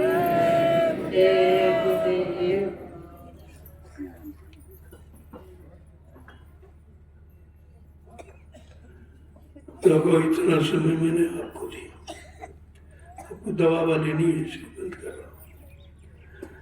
धीरे से इस काम को समझने की कोशिश करो। मैंने भी कहा कि 2 बरस मैं मिलूंगा नहीं आपसे उस वक्त से, क्योंकि इसमें कुछ बाधाएं आई हैं, उनको रोकने के लिए। वैसे निकलूंगा, ऐसा नहीं महीने में एक बार सत्संग दूंगा और सबसे मिलूंगा, लेकिन थोड़ा दूरी बनाकर। इसका भी बहुत बड़ा राज है, बहुत बड़ा प्रभाव शरीर पर पड़ा। इसलिए मैं तो प्रार्थना के रूप में कह रहा हूँ कि 2 बरस थोड़ा मौका दे दीजिए, ठीक हो जाऊँ आपसे मिलूंगा। पहले भी मिलता है, ऐसा तो नहीं मिला। तो मैंने जो कहा है वो कर रहा हूँ, धीरे धीरे धीरे धीरे। आपको अपना काम चाहिए, आपको आशीर्वाद चाहिए, आपको लाभ जो वो मिलता रहेगा। कोई जरूरी नहीं कि पास में ही हो, और देने वाला आज ऐसे फेंक देगा तभी आपको मिल जाएगा। लेकिन तुम्हारे अंदर प्रेम, श्रद्धा, सेवा भाव पक्का होना चाहिए। हमेशा प्रेम दूरी में पलता है, इस बात का ध्यान रखिए। और ये छूने वाली थी, संत मत में प्रणाम लिखा, प्रणाम आशीर्वाद। प्रणाम ही तो आशीर्वाद है। और वो दूर से कितने दूर कहीं रह के आप करोगे तो आपको लाभ मिल जाए। ये जरूरी नहीं कि पासे में रहो तभी कोई ऐसा कुछ। मैं कितने सालों से आपको सिखा रहा था कि भाई प्रणाम, मैं हाथ जोड़ के हमेशा आता हूँ, तब जाता हूँ, तब कहीं मिलता हूँ तुरंत हाथ जोड़ के प्रणाम। प्रणाम आशीर्वाद का प्रतीक है, आशीर्वाद नहीं है। प्रणामी तो आशीर्वाद है। वो आपकी समझ में नहीं आया तो मुझे कहना पड़ा। इसलिए जो दूर से होगा वो पास में नहीं है। दूर में मर्यादा, दूर में शिष्टाचार, दूर में संयम, दूर में अनुशासन, ये सब कुछ रहता और पास में आके खत्म हो जाता। तो ऐसा पास किसका होगा जहाँ तुम्हारे पास कुछ रह ही ना। इसलिए मैंने एक बोर्ड लगा दिया, जो सेवा आपको भेंट करनी है वो उधार कर सकते, हमको मिल जाएगा। मैं शाम को रोज मंगा लेता, ऐसा नहीं। ऐसे तो तमाम गड़बड़ी थी। कुछ लोगों ने शिकायत की मैं सेवा देता हूँ हमारी आप तक नहीं पहुँचती।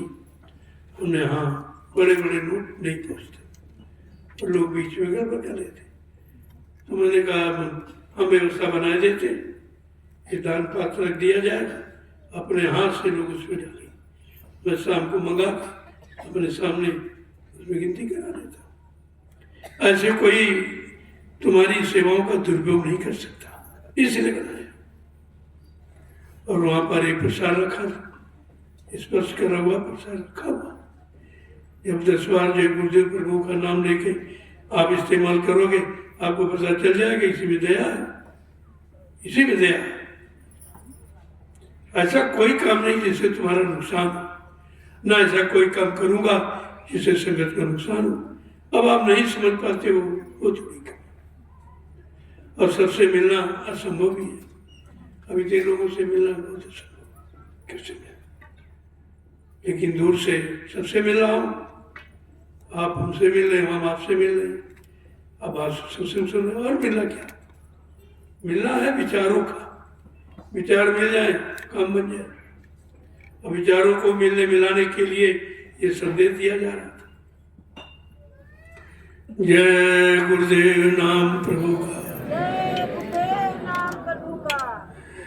अब आप लोग चलिए, तो कोई सेवा हो, सेवा जरूर करना। आए हो तो बगैर सेवा के मत जाना। सेवा ही दया पाने का आधार है और संतुलन में कोई आधार नहीं। ये रुपया पैसा उतना आधार नहीं जितना सेवा। और सेवा से ये सब काम हुआ देख रहे हैं। पैसे सब लोग फेंक जाओ तो सेवा कौन करेगा। बगैर सेवा के तो धन का भी प्रयोग नहीं हो सकता। अब दोनों चीजें आपकी, आप सेवा देते हो वो आपकी पात्र रखा हुआ डाल दो, हमें मिल जाए। ऐसा नहीं है, उसका हम बराबर ध्यान रखते हैं। और जो बीच में गड़बड़ी हो वो बंद हो जाएगी। किसी आप दे देते थे किसी को, ले जाओ हमारा दे देना, उसकी इच्छा हुई दिया, इच्छा हुई नहीं दिया। लेकिन जब दान पात्र में अपने हाथ से डालोगे तो कोई शंका नहीं। तो शाम को मंगा देता, अपने सामने उसकी गिनती करा देता। ऐसा नहीं है, जो गलती भूल हो गई वो दोबारा नहीं होगी। इसीलिए मैंने परिवर्तन कर रहा हूँ कि प्रेमियों के मन खराब हो जाते। मानो किसी प्रेमी ने सेवा दी, तुम्हारा मन खराब हो गया, अब बताए तुम पाप के बोझ से लग गए, तो ऐसी सेवा किस काम की। इसलिए मैंने उसमें बदला कि आप अपनी बनी सेवाएं सब लोग उसी दान पेटी में डालते। शाम को उसमें कोई लेने देने वाली बात नहीं होती और सबकी श्रद्धा भाव बना रहेगा, यही चाहिए। मैंने वहाँ प्रसाद बना के रख दिया, आप उसको ले लीजिए। प्रसाद जब इस्तेमाल करोगे तो पता चलेगा ये प्रसाद है कि नहीं है। ऐसा नहीं है, तो स्पर्श कर दिया जाए तो प्रसाद हो जाता आपके लिए। और ये झगड़े झंझट तमाम खत्म हो गए, मिलने जुलने वाले हुड़दंग ये सब समाप्त हो गया और काम आपको हो जाए। आपको अपना काम, आपको अपना आशीर्वाद चाहिए वो तो आपको मिलेगा। तो कोई दूरी नजदीकी में नहीं होता, ये भ्रम है लोगों को। देखो कुछ सेवाएं चल रही हैं, इसमें आप लोग भाग ले लो। और प्रसाद कल मिले, कल पर्व है, कल पर अपने हाथ से प्रसाद दूंगा। तो महीने में एक दिन मैंने निश्चित किया, हर पूर्णमासी को सत्संग होगा और प्रसाद। ये रोज वाला प्रसाद नहीं होता, लोग इसको संभाल के रखते नहीं, लापरवाही कल मिल जाए, तो रोज मिलता। तो लोगों की आस्था श्रद्धा समाप्त हो गई, इसलिए मुझको ये परिवर्तन करना। अब एक दिन मिलेगा, आप संभाल के रखेंगे, प्रसाद का महत्व समझोगे, प्रसाद का लाभ आपको मिलेगा, रोज वाला नहीं। वो सब खत्म, सारी व्यवस्था में बदलाव। आपको लाभ चाहिए, परमार्थी लाभ चाहिए, तो थोड़ा जो कहा जाए उसके अनुसार। भाई देने वाले की इच्छा से लो, अपनी इच्छा से लोग मिलेगा नहीं। आप तो देने वाले की इच्छा पर निर्भर है, वो कैसे देगा, दूरी में देगा, शांति में देगा, तो समय नहीं उसके देने पे। आप ऐसे क्यों समझते हैं कि पास में नजदीक में ज्यादा मिलते, ये सब गलत विचार। देने वाले ने सबके लिए बनाया। मानो कोई को 200, 400 वर्ष सत्संग में नहीं आता, लेकिन अगर उसने भाव बनाया अपने घर में, तो दया यहीं से भेज दी जाए। ऐसा नहीं दया से नहीं रखा जाए, वो तो भावनाओं पर दया, वो श्रद्धा सेवा भाव में दया। नजदीकी बदगी से दूरी वाला काम है, हम संत मत को। जय गुरुदेव नाम प्रभु का, जय गुरुदेव नाम प्रभु का। अब आप चलिए, देखो सेवा करिए। कल पर्व है, कल पर्व पर प्रसाद दूंगा, तो थोड़ा सा पर्व के बारे में और संगत के बारे में, आश्रम के बारे में, प्रेमियों के बारे में अलग अलग संदेश दूंगा कल।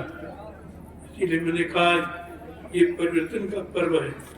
नए वर्ष 2026 में जो परिवर्तन किए गए हैं वो सब प्रेमियों को बता दिया जाए और सब उसी अनुसार काम करने लगो, तो आपको लाभ मिलने लगे। ऐसे लाभ आप कुछ नहीं मिलता, आते हो चले जाते, क्योंकि लाभ पाने वाले जो कर्म क्रिया वो आप करते नहीं।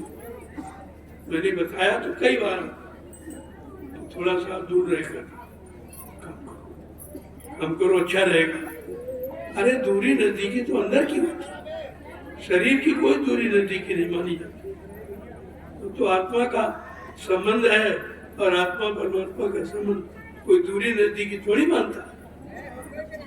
समझ नहीं पाते हो तो इसलिए बोलो जय गुरुदेव नाम प्रभु का, जय गुरुदेव नाम प्रभु का, जय गुरुदेव नाम प्रभु का, जय गुरुदेव नाम प्रभु का, प्रभु का प्यारा नाम, जय गुरुदेव नाम प्रभु का। जोर से बोले, जय गुरुदेव नाम प्रभु का, आप मिल बोले, जय गुरुदेव नाम प्रभु का, बोलना होगा, जय गुरुदेव नाम प्रभु का, अभी से बोले, जय गुरुदेव नाम प्रभु का, दुख दर्द हरेंगे, जय गुरुदेव नाम प्रभु का, सब कष्ट मिटेंगे, जय गुरुदेव नाम प्रभु का, सुख शांति भी देंगे, जय गुरुदेव नाम प्रभु का, सबके दाता, जय गुरुदेव नाम प्रभु का, सबके मालिक, जय गुरुदेव नाम प्रभु का, प्रेम से बोले, जय गुरुदेव नाम प्रभु ये का। नाम नहीं इंसान का, यह नाम है प्रभु का, ये काम नहीं इंसान का। यह काम है प्रभु का।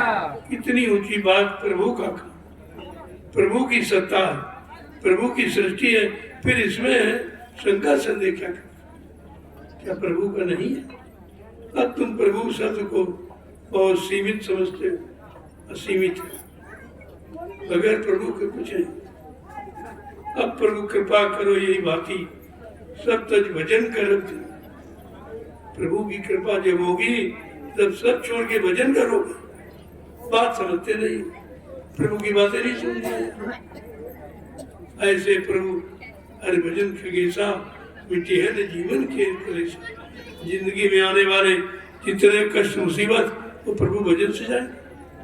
इतना सीधा साधा सरल रास्ता आपके लिए बात ही नहीं समझ पाएगी। ये चीज ध्यान जाओगे प्रभु की कृपा भयो सब काजू, जन्म हमार सफल भय, सब कुछ तो लिख दिया गया, फिर भी प्रभु नहीं जानता। प्रभु की कृपा से जो होगा वो अच्छा, मानव जीवन सफल होगा, प्रभु की कृपा, प्रभु की दया, प्रभु की मेहरबानी से होगा, अन्यथा हमारे आप करने से कुछ नहीं होगा। ये सब चीजें समझने का प्रयास करो। सबको लिखा पड़ी रामचरित मानस, वो संतों का अनुभव है, संतों का विषय है, संत की वाणी है, आगे आने वाले हर मानव को लाभ देने वाली। आप क्यों नहीं लेते? संदेश तुम्हारे पास सब कुछ भरा पड़ा। मैंने 20 वर्ष में इतना बताया सुनाया है कि अगर रोज नया संदेश सुनो तो भी पूरा अभी खत्म नहीं हो, उसको लगा दीजिए। देखो संदेश जिन्हें सेवा करेंगे, बाकी सुबह शाम 1-1 घंटा आप संदेश जरूर सुनेंगे। जो पिछले समय में मैंने कहा वो आज उसकी जरूरत है, आवश्यकता, उसे आप चाहिए। 1 घंटा सुबह, 1 घंटे से टीवी के माध्यम से आप तक पहुंचा दिया जाएगा, क्योंकि आप पिछले वचन भूल चुके और उन्हीं वचनों से काम होगा, वही वचन काम करेंगे, उन्हीं वचनों से तुम बच पाओगे। इसलिए उसकी पुनरावृत्ति अनिवार्य। मैंने कहा बस पुजारी पुजारी सबको बता दो, उसकी आवश्यकता बहुत है। आगे आने वाले समय में यही वचन आपके काम आएंगे, क्योंकि आप भूल चुके हो। तो मैं पुनः उसकी यादगार के लिए कह रहे सुबह शाम 1-1 घंटे आप लगा दिया करो। सब प्रेमी सुनेंगे, इधर उधर भटक रहे हो, इधर उधर फालतू अपना संदेश सुनिए। अब बाकी आप सेवा जरूर करें। कल मैं विभागों का विभाजन कर, कौन विभाग कहाँ काम करेगा, कृषि विभाग में कौन कौन प्रेमी रहेंगे, आश्रमों पर हर आश्रम का अलग अलग, ताकि सबको सेवा का मौका मिले और सबको सेवा का अनुभव हो जाए। हमारा मेन अर्थ अनुभव का, कि सब लोग जानकार हो जाओ तो किसी के सहारे नहीं रहना पड़ेगा। अब जिसके सहारे वो चला गया, आपका काम ही बंद हो गया। मैंने इस उद्देश्य को लेकर ये परिवर्तन की बात कही। समझने का प्रयास करो तो बहुत अच्छा हो, और सब लोग जानकार हो जाओगे और सब समझदार बन जाओगे, और सबको सबकी जरूरत और सबकी आवश्यकताएं पूरी होने लगेगी। और कोई शंका संदेह भूल भ्रम नहीं रहेगा कि भाई उस आश्रम में खेती में क्या हुआ, उसमें क्या हुआ, उसमें सेवा मेरी कहाँ गई, क्या, वो सब आपके सामने बिल्कुल सामने स्पष्ट। मैं स्पष्ट करना चाहता कि किसी के अंदर कोई शंका संदेह भूल भ्रम न रहे कि अनाज कितना होता है, पैदावारी क्या है, खर्च कितना होता है, ये सब जानकारी आपके सामने रख दी जाएगी। आप स्वयं समझ लोगे, शंका खत्म। शंका को निकालने के लिए ये विधान बहुत जरूरी है। जय गुरुदेव। चलो आप कल मिलूंगा, कल निश्चित है, कल मिलूंगा, कल प्रसाद भी दूंगा, क्योंकि कल वो पर्व है जिस पर्व के बारे में सारे देश के जीवों को सूचना दी गई।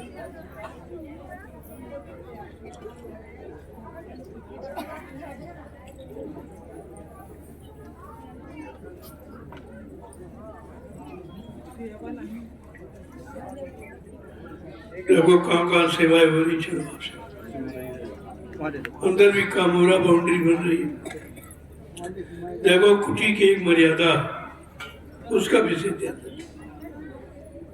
मैं मिलने के लिए बाहर निकलूंगा हर पूर्णिमा को, संदेश भी दूंगा, मिलूंगा, प्रसाद भी दूंगा। ऐसा नहीं, आपको चिंता करने की जरूरत नहीं है, लेकिन रोज अंदर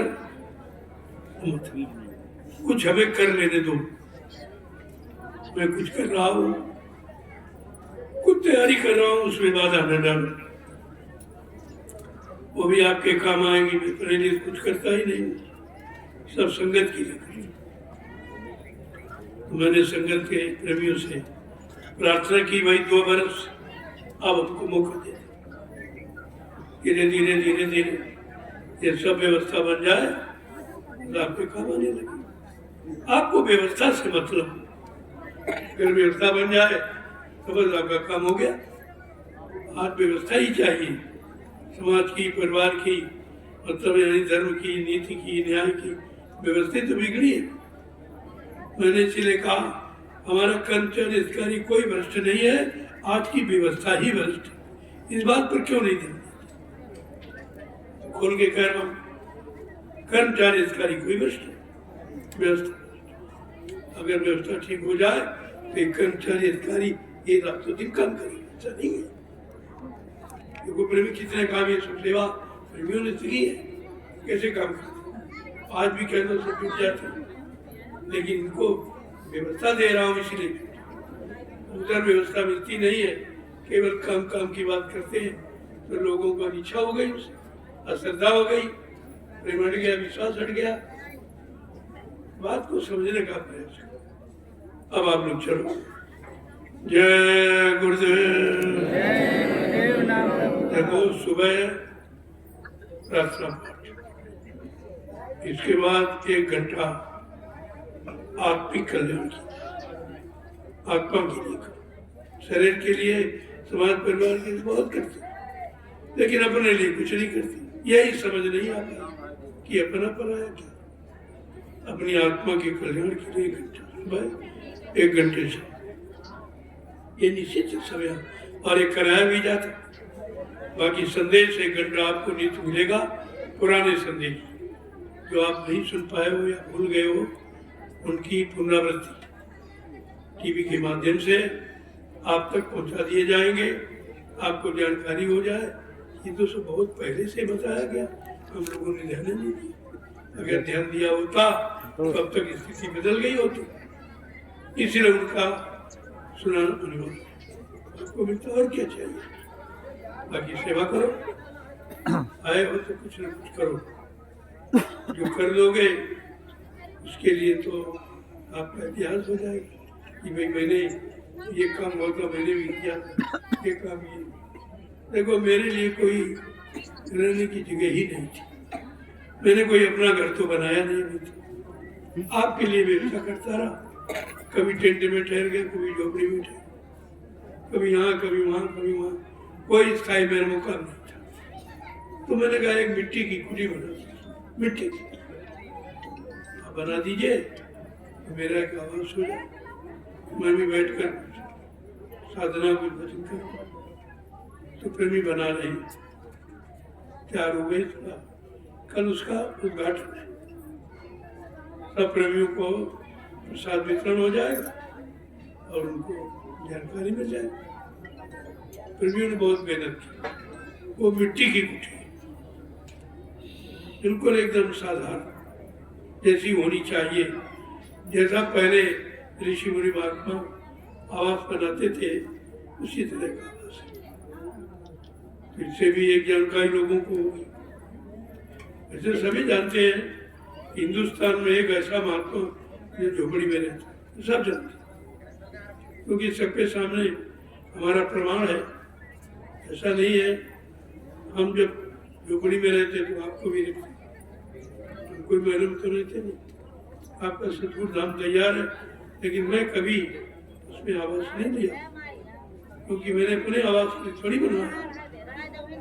तो संगत की जानकारी, प्रेमियों के धन का एक प्रचार प्रसार, धन कहाँ लगा है, कैसे स्थान पर लगना चाहिए, ताकि उस धन से लोगों को परमात्मा की प्राप्ति हो, इसलिए इसका निर्माण किया। तो आपका बन गया।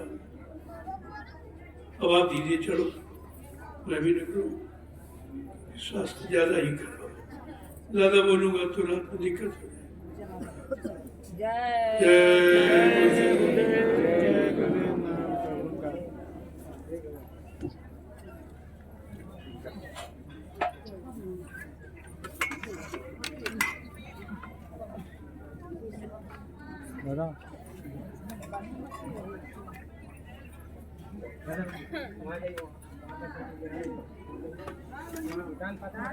दादा भैया